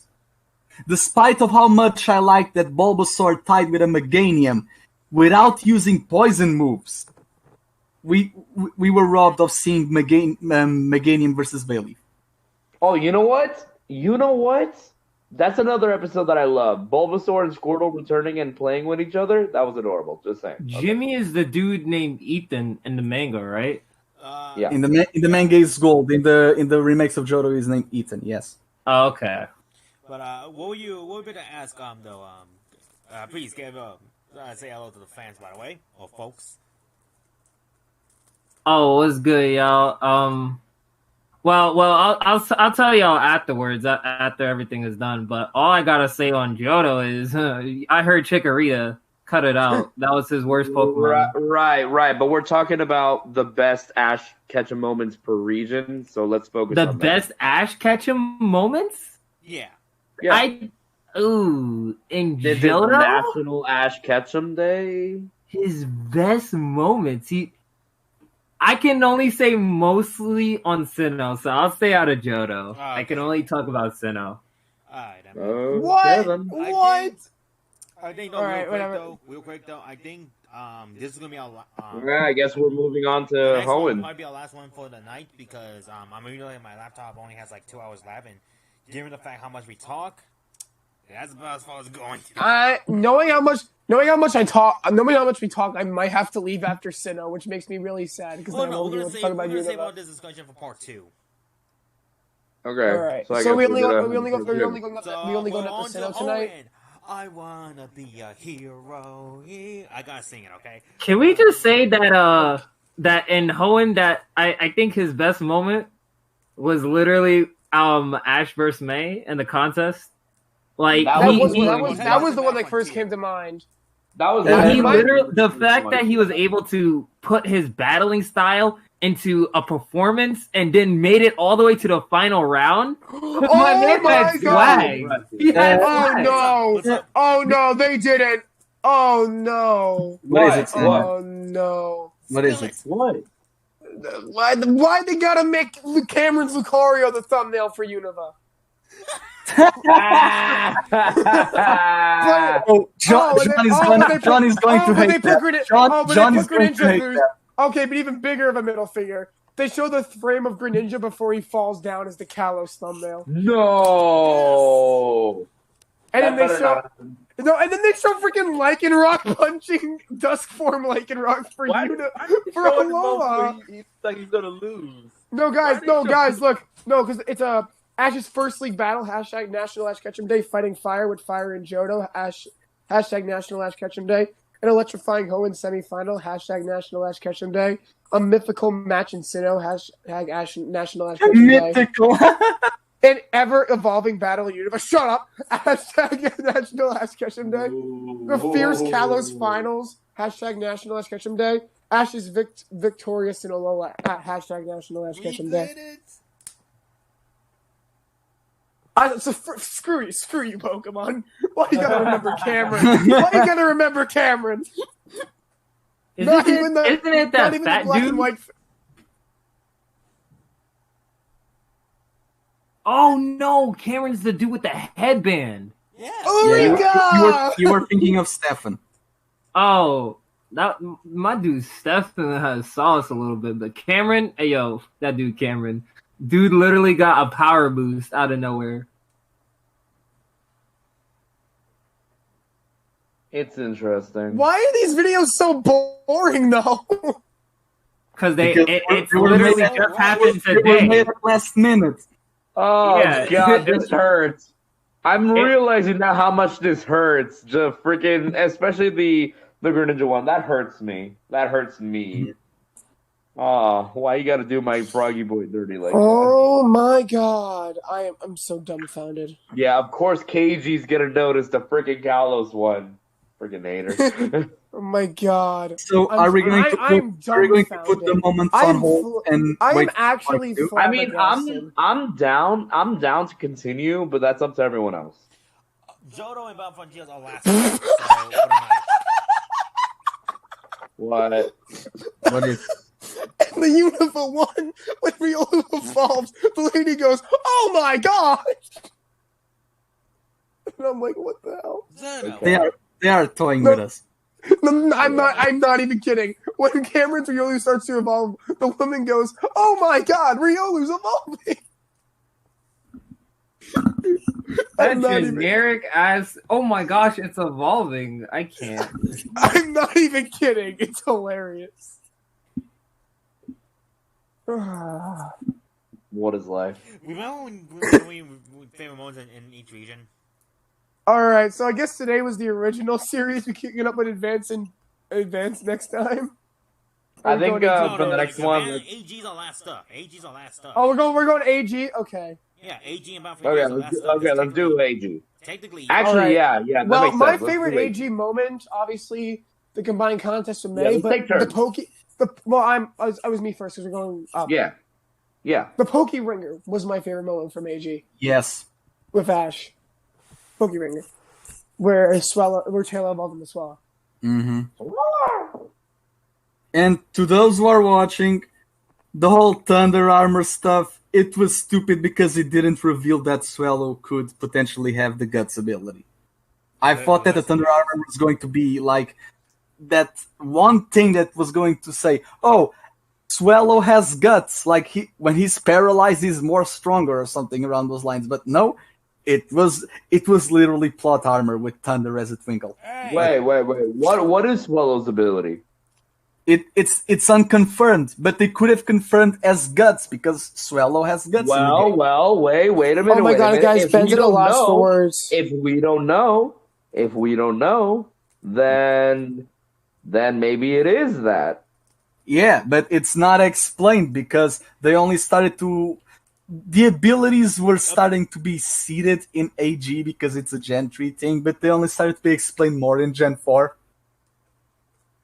Yeah, I'm just from now on. I'm just gonna say it's because of the Guts ability. Thank you. I actually like Thunder Armor, so I want an excuse. The Thunder Armor only makes sense if you consider that Swallow does have Guts ability because that's the ability that they have in the games. Okay, so it has guts. It's confirmed. There we go. By us. It's confirmed by us. A bunch of nobodies. You heard it here first, folks. I'm just gonna say this though. I'm happy they did videos on it, but you can tell how rushed these are. Yeah. Of course, it was made today for today. These were they probably made these in like 3 hours because it was a That's fan right. thing. Yeah. One great moment who's going to start. Is it Trey? Oh, he's Trey, muted. get your ass up and talk about Hoenn and Battle Frontier. We're taking them both. Oh yeah, and Brandon. That's another thing I want to mention. Brandon Battle. Obviously. You're not gonna whiz your way out of this one. You gotta talk about both Hoenn and the Battle Frontier. Go Trey. Go Trey. If you're strong, you survive, and you keep the dream alive. It's the battle It's the frontier. battle frontier. Pokemon. Copyright. Guys, Oh crap! copyrighted. It's a If you're strong and survive, They're and gonna- you keep the dream alive. It's the battle. Show There we go, Pro's there we go. gonna bring a fight. Pokemon. Copyrighted. Copyright. It's not about reaching for. Oh, I'm unbeatable. Trey, are you there? Yeah. here. Hoenn and Battle Frontier. I think Trey's probably just like taken aback. It's by about what's happening. National Let's Catch 'em I'm Day. here. Okay, we're done with this. Kid from Pallet Town. Guys, please. Okay, we're done. Okay, Trey. All right, so Hoenn From and Battle Frontier. the Battle How many Frontier, wheels I you got- got? I'm not about to let you weasel your way out of this. I love the Battle Frontier. What the Yeah, hell? that's the best Oh, part you need of- to talk about Hoenn first, then the Battle Frontier, because they're both That's in the different that's regions. the best part of AG. Listen, No, you, no, listen, no, you, no. Listen, you. The AG Hoenn takes League place in a was different bad. region. The Battle Okay, I'm not a Frontier. Of course, This man not a Trey fan has of Hoenn. taste. I like that. I'm just saying, give some love to Hoenn itself. Look, okay, as of right I'll now, do I that. never I'll thought do I'd... that, Goggles. Don't worry. As of I'll right do now, I never thought I'd say this. I agree with Goggles. The only person who's allowed to be negative here right now is Derpy, because I'm surprised he's even here. What? you Damn, that hurt. know what you are. No, I'm kidding. I mean, AG compared to Battle Frontier to AG, Battle Frontier is sort of top Listen, you can tier. talk about your- Wait, it's Trey's turn. Yeah. Get him, Trey. Um, Let him know. As for the Battle Frontier, I really do love that part of Ash. Can It's 'cause, you know, can't avoid the everything- Hoenn region. Everything that happened, like for one, we got Sceptile during the Battle Frontier. Oh, we got okay. we got the greatness of the Charizard, both the Squirtle returning and getting some great MVP wins. We got Blaze during the Battle Frontier. Hold on, It's that's like everything. Like I don't know, it feels like all the good stuff started happening in Battle Frontier and Ash's case. And I really love. No, You need to talk about Hoenn itself, not just Battle Frontier. that's when you think he started truly growing. I mean, I guess we could I mean, let's just give it to him with that. He makes it very clear that he wants to specifically talk about Battle Frontier, so that's fine. We gotta talk about best witches, okay? We gotta talk about every region, every little. No, that's fine. We have better to talk no, about you're best right. You're right. wishes. No. Goggles. Here's the thing. You're right. We do have to talk about every region. The trick here, though, is Battle Frontier is still part of the Hoenn generation. So Yeah, technically, Battle Frontier counts. Don't worry. Yeah, with that in mind, don't worry. We still have other people like myself who will say good things about AG, so don't worry. Listen, I'm just saying, we gotta talk about we gotta talk about Deco Islands. I'm just saying. That's something we gotta talk about. No, we are Fine, not look. talking about Goggles, Decolor that's Islands. guys, You know, look, wait, guys. Let's just continue. Come on. Who's next? I think it Your was. turn. Yeah, I think it's your turn. Yeah. Trey, Oh, is it my you turn? way out of this. I can't believe Unless Trey wants to say something more, Trey. You know, I wasn't finished. Okay, go ahead. Yeah, like I really do love. Okay, I don't like how Ash acted in AG. Like this is why I will say in Hoenn, because you know he was kind of a brat to May at times. But no, other than that, It's called I gotta say growth. I'm this just saying. this does show Ash was best at the time. You know, freaking Pikachu beat the Regice, Charizard beat Articuno. Speak that speed. Best at All right, let him talk. Derby, shush. obviously he gets better. Like he's way better now. But I'm just saying at the time that shows, this. I can't believe this is the same kid that we used to watch in the original series that said aim for the horn, the sprinklers, and that stuff like that. Like basically, AG. Like the Battle Frontier was really where we got to see Ash highlight in Hoenn. And with that said, Trey Knight's going to make a one-page essay of why he likes the Horn region itself without the Battle Frontier. Okay. Oh, that's going to be. We're not putting that for Goggle. Hold on, wait. He As beat the his there's a ton that I have to defend about this. His Charizard beat an Articuno? I don't remember that. He missed a good guys. I mean, okay. How about we continue with everyone else's, then we share our thoughts. Just because we get a time, I think it would be best for us to at least try to finish this. Yeah, we got it. So, Mediana, go ahead. Right. So, okay. When it comes to Hoenn as a whole, meaning both AG and Battle Frontier, okay, starting off, I like many aspects. I love the transition between Johto to Hoenn. I like how you kind of see you see the continuity between the two, because you see Ash having these little moments that I kind of wish continued going forward. Like, I remember when he was trying to help May's family, if I remember correctly, he tried sending out Bayleaf, but then he's like, oh shoot, I forgot, I don't have Bayleaf. Oh yeah. And things like that, where you see Ash at a more vulnerable situation because this is his first time being alone with just him and Pikachu. And it's definitely a different situation that he's not used to. I also like a lot of aspects. When it comes to it, I like how I like the first episode where he's introduced to May. I like her character, but this is more focused on Ash, so I'll mainly focus on the Ash episodes. I did love the Grand Festival, but again, I'll focus on Ash. I love Ash's Pokemon. I like specifically the Pokemon with more personality. So even though he got his butt whooped every time, Torkoal was a fun Pokemon to watch. Yes. Trico was amazing. Love Trico. Love Tailo. Just like you guys said, the Pokeringer episode where Tailo evolved was fantastic. I loved Snowrunt's arc into evolving to Glalie up to the Pokemon League, because you actually see Ash spending a lot of time training Snowrunt. So it's very well done, and you get to see Glalie like really showcasing its power against Charizard. So that was really cool. I also love not only that, because Glalie one-shotted Titan's Sceptile with a solar beam collision. Yeah.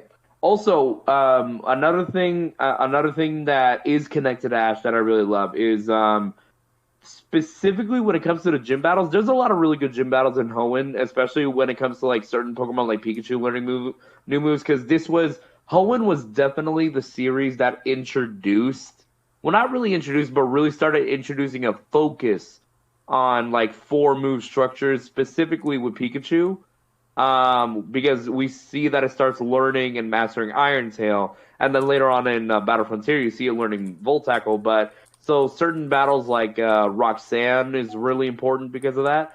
But also one of the gym battles that were most notable to me was definitely the battle with Norman, and how it affected the relationship specifically of Ash and Max.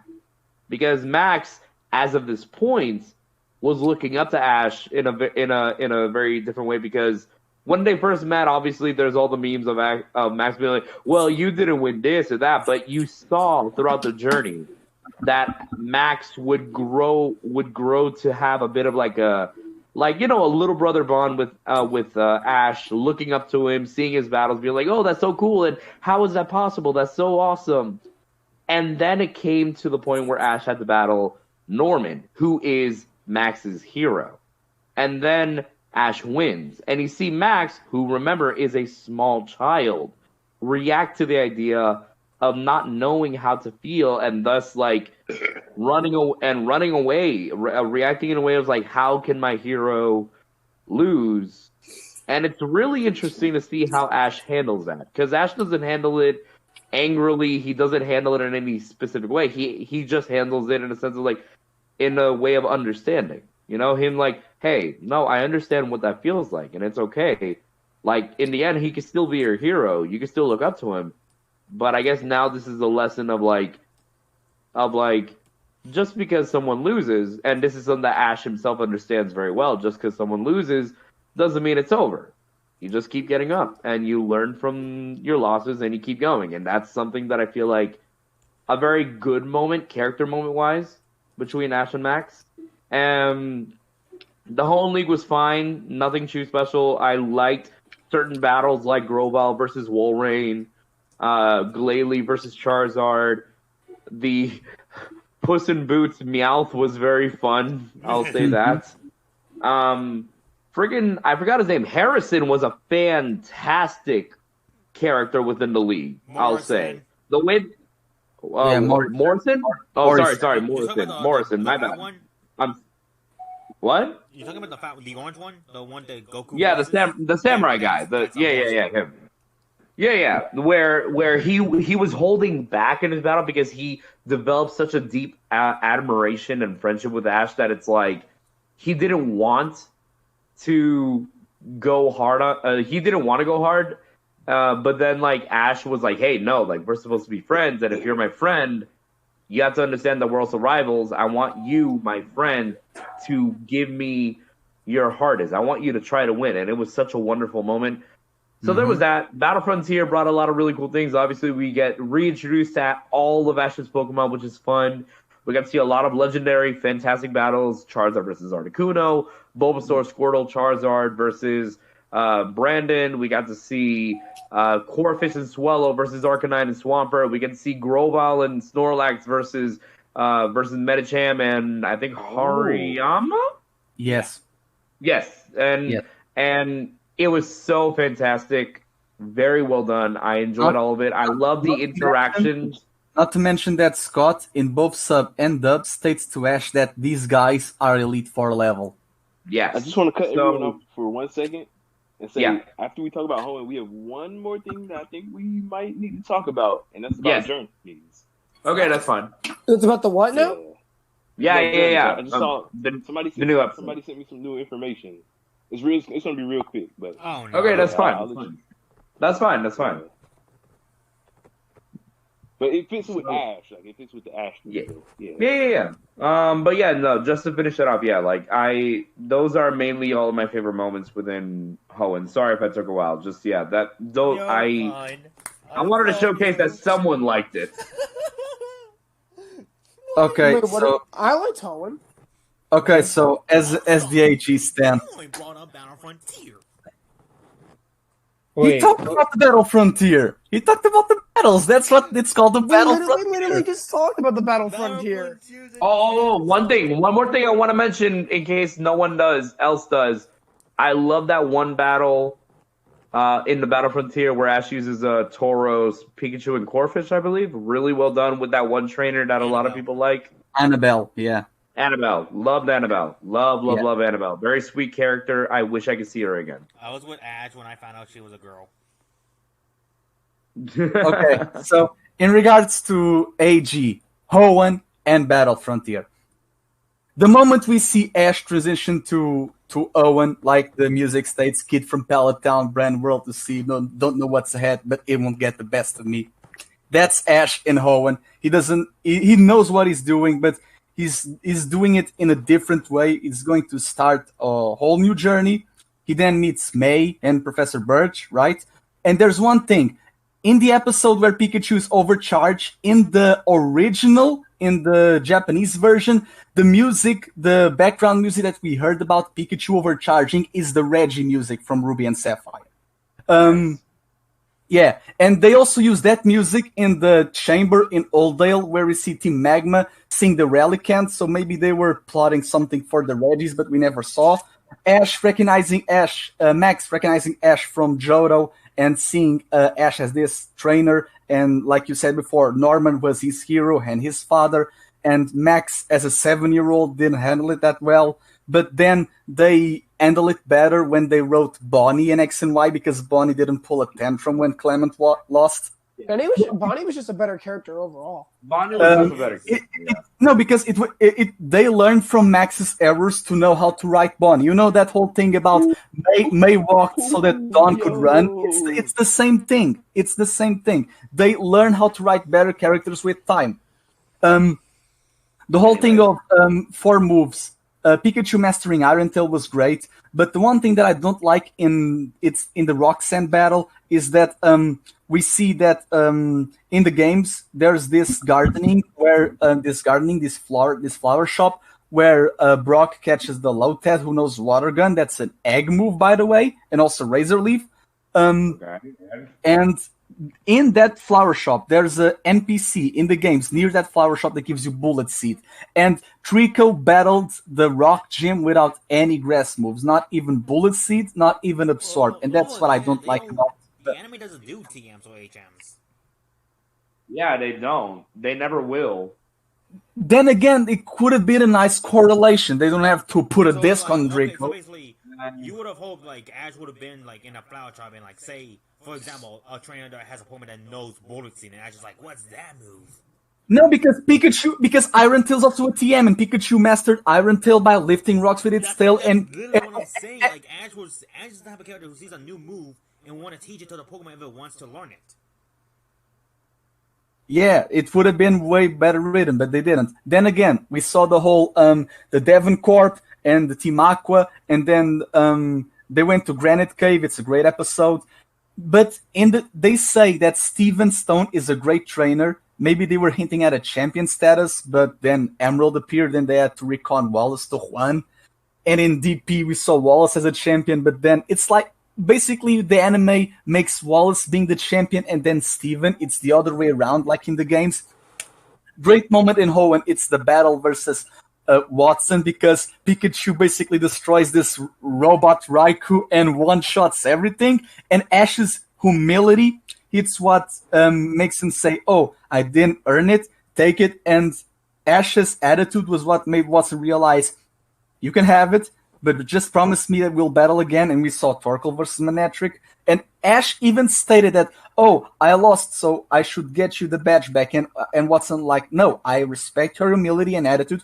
You get to keep the badge."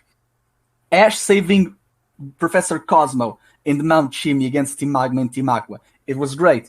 They seeing that Ninkada dude with the secret base, because they thought that the Granite Cave in Dewford Island was the Cave of Origin, but it wasn't. That was great.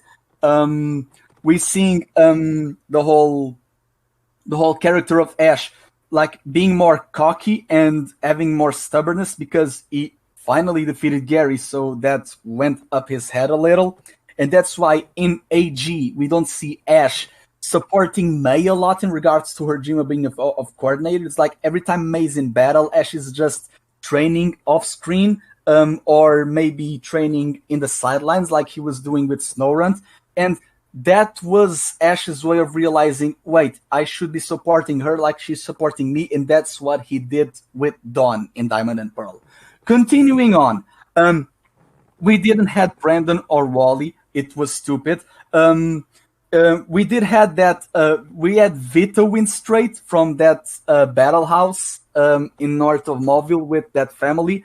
Vito, it's a Victory Road's trainer. We could have seen being one of Ash's rivals, because in the games he has a great team, but we never saw that happen. Another great moment for Ash, the Poke Ringer, like we were discussing before. The whole he and Lance having to team up against Archie and Maxie, and that's the thing. Lance has to appear in Owen because they didn't knew if they wanted to make Steven or Wallace the champion. It was like in the Meloette arc. They made Alder show up, but then they took Alder away for Cynthia to save Alder's region. So there's that whole conundrum. Morrison was a great last-minute rival. I wish we could have seen more of him, but there's one thing that I don't like. It's the whole building up Beldum to become Metang, and then we see Tyson having a Metagross. Yeah, that's weird.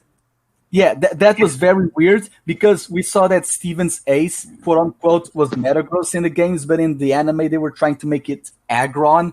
So that was a whole issue for Morrison. The Battle Frontier, it was great overhaul. I like the battles. I like the callbacks, especially the one against Tucker because they are actually acknowledging Ash's accomplishments, the previous ones. And one thing that I like, it's the bookend trope with the Battle Frontier, because what they did with Battle Frontier was basically ending Battle Frontier the same way that it started, which was Ash defeating an Ice Legendary, because the first one he defeats is Articuno and the last one he defeats is Regice. That's a good trope. They did that brilliantly. What I don't like about the whole we need to promote Emerald and Fire Red and Leaf Green at the same time. That's why Misty's starters, Kanto-wise, were Squirtle and Bulbasaur. I don't like the fact that they had to return to Kanto. I honestly would have preferred if they had the Sevi Islands, because Sevi Islands, they could have put one facility at each island, but they didn't do it. That's the only issue that I have with the Battle Frontier. It's geography. Real quick. I feel like if they did that, it would have been Orange Islands all over again. That's probably why they didn't did it. Yeah.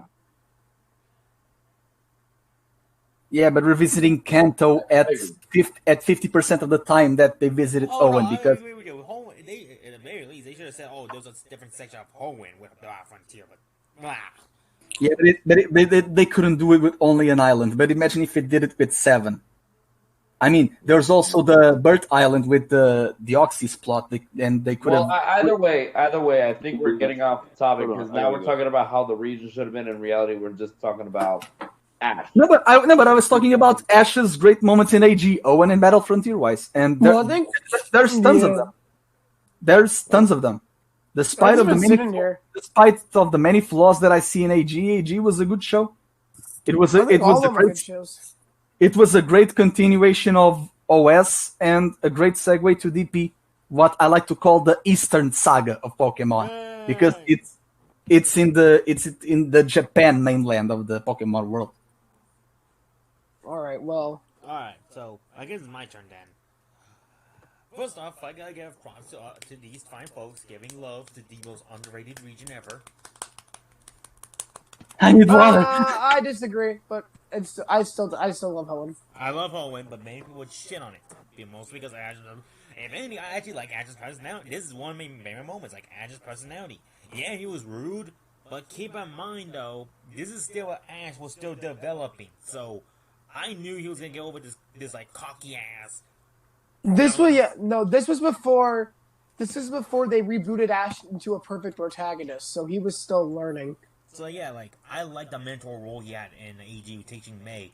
There's one line I love. Because once Best Wishes started up, he just became a perfect protagonist. You just like roast on Best Wishes. Well, roast on it. Yeah, but that was the whole thing about his cockiness. If Ash thought that he could only teach May, but that he couldn't have anything to learn from May, and that's what he realized. That was the whole thing. May, I'm the mentor. I will teach you, but I don't have to learn from you. And then he realized that with Dawn. Hold on now. Here's the difference between May and Dawn, and this also goes with Ash. May at the beginning didn't like Pokemon, meaning that she never paid attention to it. So meaning that she had to. Ash was her mentor, meaning that May didn't have much to offer because he was learning everything from Ash. Dawn came from a legacy from her mother. Meaning that she knew a lot of tactics, meaning that Ash would have learned alongside with her. There are two different reasons why Ash didn't learn from May. Just because she didn't learn anything outside of Ash. Everything that she does was because of Ash. Unlike Dawn learned from her mother, which in turn taught Ash. So that's the difference between Ash and Dawn. I like them both, but I like May because she learned more compared Hold on, I thought we were talking about AG. What's going on? I had to clarify some things because people keep on bitching about this. Not really. Well, they bitch about Ash. I'm freaking he's terrible. If anyone is still here, check out my new video once the podcast is over. Wow, put yourself on your mic. I'm just kidding. But my favorite moment of Ash, though, and It's the episode where Pikachu gets amnesia and Ash does his best to remind him what he's his pal, basically. I don't know if many people remember that episode, but it's basically where Pikachu teams up with Team Rocket because he has memory loss. And Ash does his best to get Pikachu back. And I love the moment when they're falling. Well, like they play like this Stombo song in the 4Kids version. I don't know what they play in the original. But it's just so nice to hear. I think they played it in the Pikachu's Winter Vacation, the first one, where Pikachu and the others broke the house. Or like ruined the house because of the fighting. That was one of the great things about the Owen part of AG still being in 4Kids. It's because they still had the original background music. Because every time you heard the AG Japanese opening in battle, you knew that the battle was going to end. When you hear the tan taran taran tan taran tan, you know that things are going to go down. I love that song, by the way. I love it so much. But I love Right. that moment. I'm just flabbergasted about like they actually listened to us. But Yeah. It was amazing, but it was still amazing, though. Now, on to Battle Frontier. I hate Battle Frontier. So fucking... Wait, we're not done with AG yet! Wait, what? Okay. We haven't been talking about Battle Frontier for a while. I literally just said AG. AG, my favorite moment in AG is Ash and Fine. Pikachu. Ash versus I thought it- Brandon. I'm okay. done. That's all I need to say. Okay, first of all, fuck the Battle Frontier. That was a stupid ass fucking gimmick. Why did they come up with this gimmick? That was a stupid ass reason for Ash to win. Also, Snorlax has 6 moves, most What? powerful Pokemon ever. You can't destroy him. Goggles, Fuck leave. Brandon. Leave Fuck goggles. Tucker. Fuck Greta. Fuck whatever the fucking Articuno trainer is. Hey, Fuck all Battle Frontier because the dumb Why? screwed it there's up. one thing in the Battle Frontier in the games, they do have legendaries. They do have legendaries in the Battle Frontier. That's why the whole Articuno and Reggie stuff. There's one thing that I don't like. The fact that Annabelle in the show, it's a psychic expert. It's basically a pseudo Sabrina. Because Annabelle in the games, even after the whole Sun and Moon stuff, the Interpol stuff, and in the manga, she has a Raikou. Imagine Pikachu versus Raikou. No, we had Pikachu versus Espeon. Why? Because in Johto, Pikachu didn't battle Gary, and Gary didn't use Umbreon. This is my Rancor branch. How dare you? Fucked up. I'm adding salt. I thought we were talking about the Battle Frontier. the Battle Frontier. Yeah, I like the Battle really, Frontier yeah. movie. I love the Battle Frontier. I love it, but my hatred comes from the dub. The dub. Okay, well that's on you. Background music. Well, that's just that's because the dub decided to just screw everything up around there. So Exactly. So I watched the dub. So therefore, all the epicness that happened in Japanese, I can't feel because how am I supposed to feel for Pikachu's triumphant victory against a franchise when I'm here at your nearly ass? I don't even know where to find old dubs. I mean, I don't know where. Usually. But honestly, so though, I do like the Battle Frontier. My favorite moment and favorite Battle Frontier fight of all of them, besides the Brandon fight, because even I'll admit that's a good fight. I like Brandon's first fight, where he talks down to Ash just because Ash is starting to get over cocky again. How many times we gotta teach you this lesson? Yo, what's the Kiawe Ash? Basically, if you were to put a meme today, so it'd be like, how many times we gotta teach you this lesson, old man? Yep. I like that though because freaking, it's just a nice moment teaching Ash like, yo, you gotta keep your mind clear, otherwise you're gonna get possessed by a old ancient being that was evil. No. The whole thing if that's the thing, that's a dub error because the whole thing that Ash was possessed, it was because Ash was in the ruins because Scott said, Brandon is in the ruins. If you want to meet him, you can stay or you can go, but listen to what he says. And Ash didn't listen. Brandon, the whole thing about Brandon is that they saw the kids in the ruins and they were like, okay, you can be here, but you have to do as I say. And he talked about the Pokelantis stuff, and Ash was like, oh, this king had to try to catch Oo. I'm going in. And Brandon was like, no, you fool. And the Pokeball that quote unquote had Oo, and Ash tried to have Oo for himself. had the spirit of that king. So everything was accurate in the dub. oh, it was like okay, no, because I don't know the English dub because I'm not English or British or whatever. Well, if I remember the episode, Ash and the others were like in the ruins and he fell in, and Brandon found them and told him about the Pokelands, and Ash wanted to go fight Ho-Oh. So pretty much similar. But yeah. And in the end of that episode, we actually see Ho-Oh. The entire Brandon fights, I love them all. Only because this is Ash's first time having to lose twice against someone who's like in an Elite Four status in a gym leader format, basically. Like, think about it. He's never lost twice in a row like this before. So it cost him to bring back his it members. was then only, and then Paul happened and Alan happened. Like twice I'm saying more or less like twice in a row You situation. know how Yeah. it always is. Where like he loses a gym leader and then he comes back and beats it. This was the first time where he lost twice. I know Brandon's not a gym leader, but the anime made the format be like a gym leader format. Yeah. So that's my favorite moment. And with that said, though, Trey, you said you had some news for us. What's up? Trey? Oh. And with that, he leaves. God damn it. Of course. Why wouldn't you? Why wouldn't you? Congratulations. Trey's Ash dead. wins on Lola League. Yep. We're celebrating this day, and we did it. Oh, Veronica Taylor just answered Ben. What? Oh, he's getting so much praise right now. Dang, All right, man. so we talked about original series, Johto and AG, so inbound for you. We talked about the 4Kids era. And it's almost 9:30. We talked about the 4Kids era, boys. Goodness. Gonna go any farther? No, if you and the really best want thing is that if you really want to talk about 4Kids era, we can always go to Pokemon Chronicles. No, I'm playing. I don't really know about. Okay. Hours of just Diamond and Pearl because we know it's best Ash moment in Chronicles. Okay, yeah, you're right. But I like Chronicles because Chronicles. We're not talking No, we're not getting into a Chronicles talk. Okay, Trey, what's going on? Chronicles canonized the Pokeras. So the final thing I think we might need to just talk about just for a minute at least. No, that's fine. Go ahead. So this is a leak of the 2021 calendar, and it shows Ash's current team, or at least his team for next year. So spoiler warning, if y'all don't want to, if y'all are okay to seeing this or not? Yeah, let's do it. Let's go. Well, here's his team for the start of next year. Oh my goodness! Really? Really? Wait, what's the source of the rumor, by the way?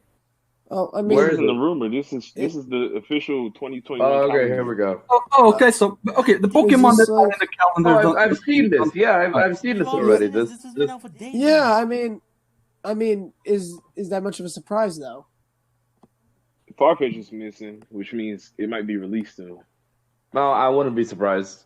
But either it could be released or it's just not there because of space. I don't know. Because you can say the same thing about Go's Farfetch or Go's Scyther. So we don't actually know. Or any of Go's Pokemon. Or any of Go's Pokemon. Or Heracross. Go has too many Pokemon. I don't know. I feel like He has around for 6. 1 hour, I had this weird thing that Ash is going to leave Farfetch and be his gym. Like I feel like that's what's happening. If he does that, This I'm might not break gonna that be. up. I'm not gonna be bothered. To be honest. Yeah, I'm gonna be disappointed. it's going to be Gliscor all over again. I'm gonna be really disappointed if that happens. This is what he's I guess it's guys. kind of like a poster we've seen. if you want to know my reason for not being very bothered by it, it's simply just due to the fact that it's like if I had to choose any of Ash's current Pokemon in his team to get rid of, yeah, Galarian Farfetch would be. Gliscor. But why though? I mean, that's essentially that's like the newest thing on his team. Like everything else. I understand why, because the whole thing about Pokemon Journeys is that they want to focus. It's the Journeys. It's not Sword and Shield. Therefore, there is no need for Ash to have a Galar team. That will be Ghost. Go will have the I'm cool with that. Yeah, but the thing is, they wanted to at least have a Galar Pokemon in Ash's team, even for a while, and that's Farfetch. They wanted for Ash it's like, what was the a representation, even if only temporary, because it's what's the it's point marketing. what's the point if it didn't do anything? Like it's been a punching bag this whole time, and Man, now you it's guys just should gonna decide Marketing. now. Pokemon is a toy commercial. like no. Journeys isn't a commercial for Sword and Shield because Journeys isn't telling any of, or they're telling a bit of Sword and Shield story, but it's not as like this series is doing its own thing. So I I feel don't like know. I you're just making a big deal of nothing. I don't know. I'm just Well, tired of we'll see what happens. freaking- We'll see what happens. I'm tired of the real Lucario taking over everything. Yeah, I'm excited.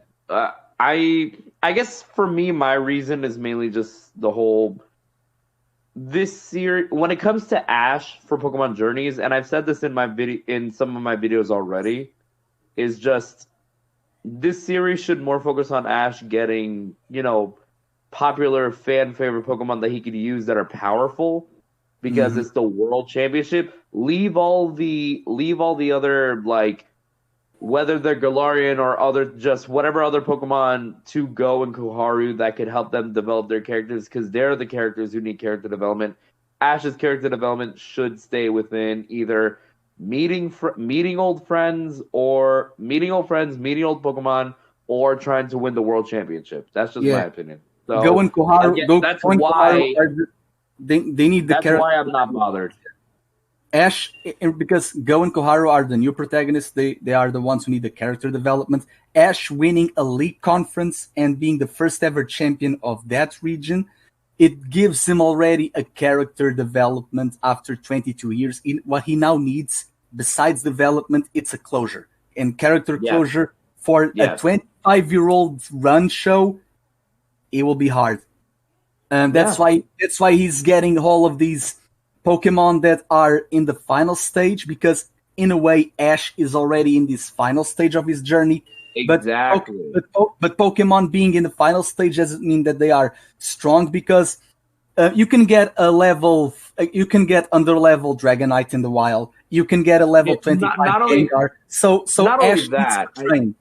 Ash needs to not train only his that, Pokemon. but also not only that, but sorry to cut, but also just because going off what you said about levels, I think we could already agree in the Pokemon anime, levels don't matter. They never did. Oh yeah, no, but I'm just paralleling with the games. Yeah. Yeah. But that's I agree with what Kuro said. I agree with what Kuro said, where it's just we have to. Well, we don't have to, but this series is much more different than any other series when it comes to this. Isn't Ash restarting? This isn't Ash battling gyms or battling things from the beginning, having to capture pre-evolved Pokemon and all that. No. That's one of the reasons why I don't want Ash to have a Galarian starter. I don't want that. No, if Ash is gonna catch anything, Riolu is the starter. Riolu is the starter. Riolu is the starter, exactly, and that's just how I think it should be.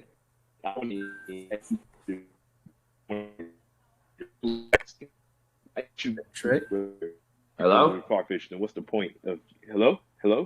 Okay. We said what you were saying. Yeah, what I wasn't saying I wanted this to be Ash having a Sword and Shield team or any of that. I'm good with team. It's just it comes in where it's like, what's the point of him getting this thing in the first place if it's going to get this type of treatment, or if you're just going to release it? If it does get released, I at agree. least this episode wasn't like a main focused episode. It was literally like, by the way, Ash caught this thing. It's very simple. It's very simple because in the games, Vermilion City, it's the only place where you can get a Farfetch, and we saw that in the trade episode where the Spear and the Farfetch. So they gave Farfetch to Go as an excuse to make the Galarian one to be Ash, just to show the regional variants, and that's why I believe that James will get the Galarian Mr. Mime from his Mime Jr. Because Go has an Armanitan, and Go having territory. Having an Armanitan means that someone will have a Galarian one. Yeah, that is true. With the last part. I made a decision. That's what I will say from now on. We're going into Kuro territory. Yep. Because this boy loves making those random ass theories. And in that calendar, they actually acknowledge that Cubone is a thing. Because Cubone, quote unquote, it's not the starter of the rival in Let's Go, Trace, not Tracy, Trace. But Cubone is the one who has the more developments. And I don't like the fact that Go, maybe this they'll Cubone say is the only other Pokemon besides. They will save this for the future. Go and Kiawe will rebattle again, and Cubone will battle Marowak. Yes. No. Yes, please. Yes. Yes. Yes. Yes. Yes. Because I've been saying this forever. Cubone is the only other Pokemon that Go has, aside from Reboot and Sobble, that actually has received development. No, Scyther and Farfetch have received way Okay, more. yeah. A little bit of Scyther and Farfetch. More Farfetch than Scyther. Cubone had one episode. Like, it hasn't appeared. And it was really. a powerful episode. And here's the thing. That was over 15 episodes ago. We haven't really seen anything else. And we saw Ghost parents. We saw Ghost parents and grandmother in that episode. Real quick, my laptop's about to die in 30 minutes, so I vote we wrap this up. Okay, so just to clear it out, the whole Journeys being Ash's post game and also having these post game locations and incorporations, I really hope that the Battle Frontier of Sinnoh, like Ash battles the Frontier Brains to uprank the PWC statement. Guys, so I'll catch y'all later. Yeah, see ya. The whole thing about also being the post game for Ash because you already won a league conference. In the Let's Go games, after you defeat the Pokemon League, there's this thing about the Master Trainers where you battle a character who has the same Pokemon as you. There's a way that they can make Tracy return. Make Tracy and Go participate in a Scyther tournament, and the winner of that tournament gets Metal Hey, Coat. Carl, listen. We love the Kuro theories. But I gotta end this now because this thing is about to go out. Yeah. Sure. They're taking a little too long. So, because I know this boy, he's gonna talk for half an hour, and by the time he's No. That's no. I swear, it was the one thing that I wanted to say is that Go and Tracy are going to battle, and the winner of that battle will get a Metal Coat. Oh. Anyways, so obviously, it's Ash Ketchum, National Ash Ketchum Day. We've been here for a while now. I want to thank the fine folks here for joining me, Cole Blitz. Thank you for having me, man. Media Nut. Yo, thanks for having me. And Xenolith. Bye-bye! And of course, Trent was here too, and we had a new guest with us for a brief moment, so shout outs to them. So yeah, guys, it's still been 1 year since Ash won. And also Shiny Zorwart. And Shiny Zorwart too. I forgot about him. Don't forget to like, share, and subscribe. So much just happened. So subscribe to all these fine folks here. Follow our Twitters, oddly enough. I'll put everything in the description later on. So with that said, though, any final thoughts? Okay then. I'll give you guys one more chance to say something, and you guys say blank. Wait, what? Farewell thoughts. ...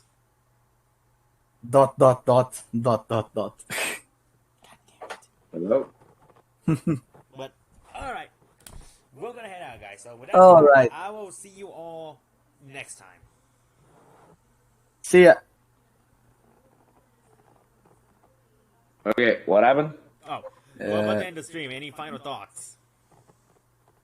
Oh, then no, just happy National Ash Ketchum Day. I can't wait for the next podcast. I'm always happy to be on. And I hope everyone remembers to just continuing sharing their love of Pokemon and just enjoy. Let's all build a very positive world that Ash Ketchum will be proud of. Thank you. Alright, so with that said, we will see you guys next time.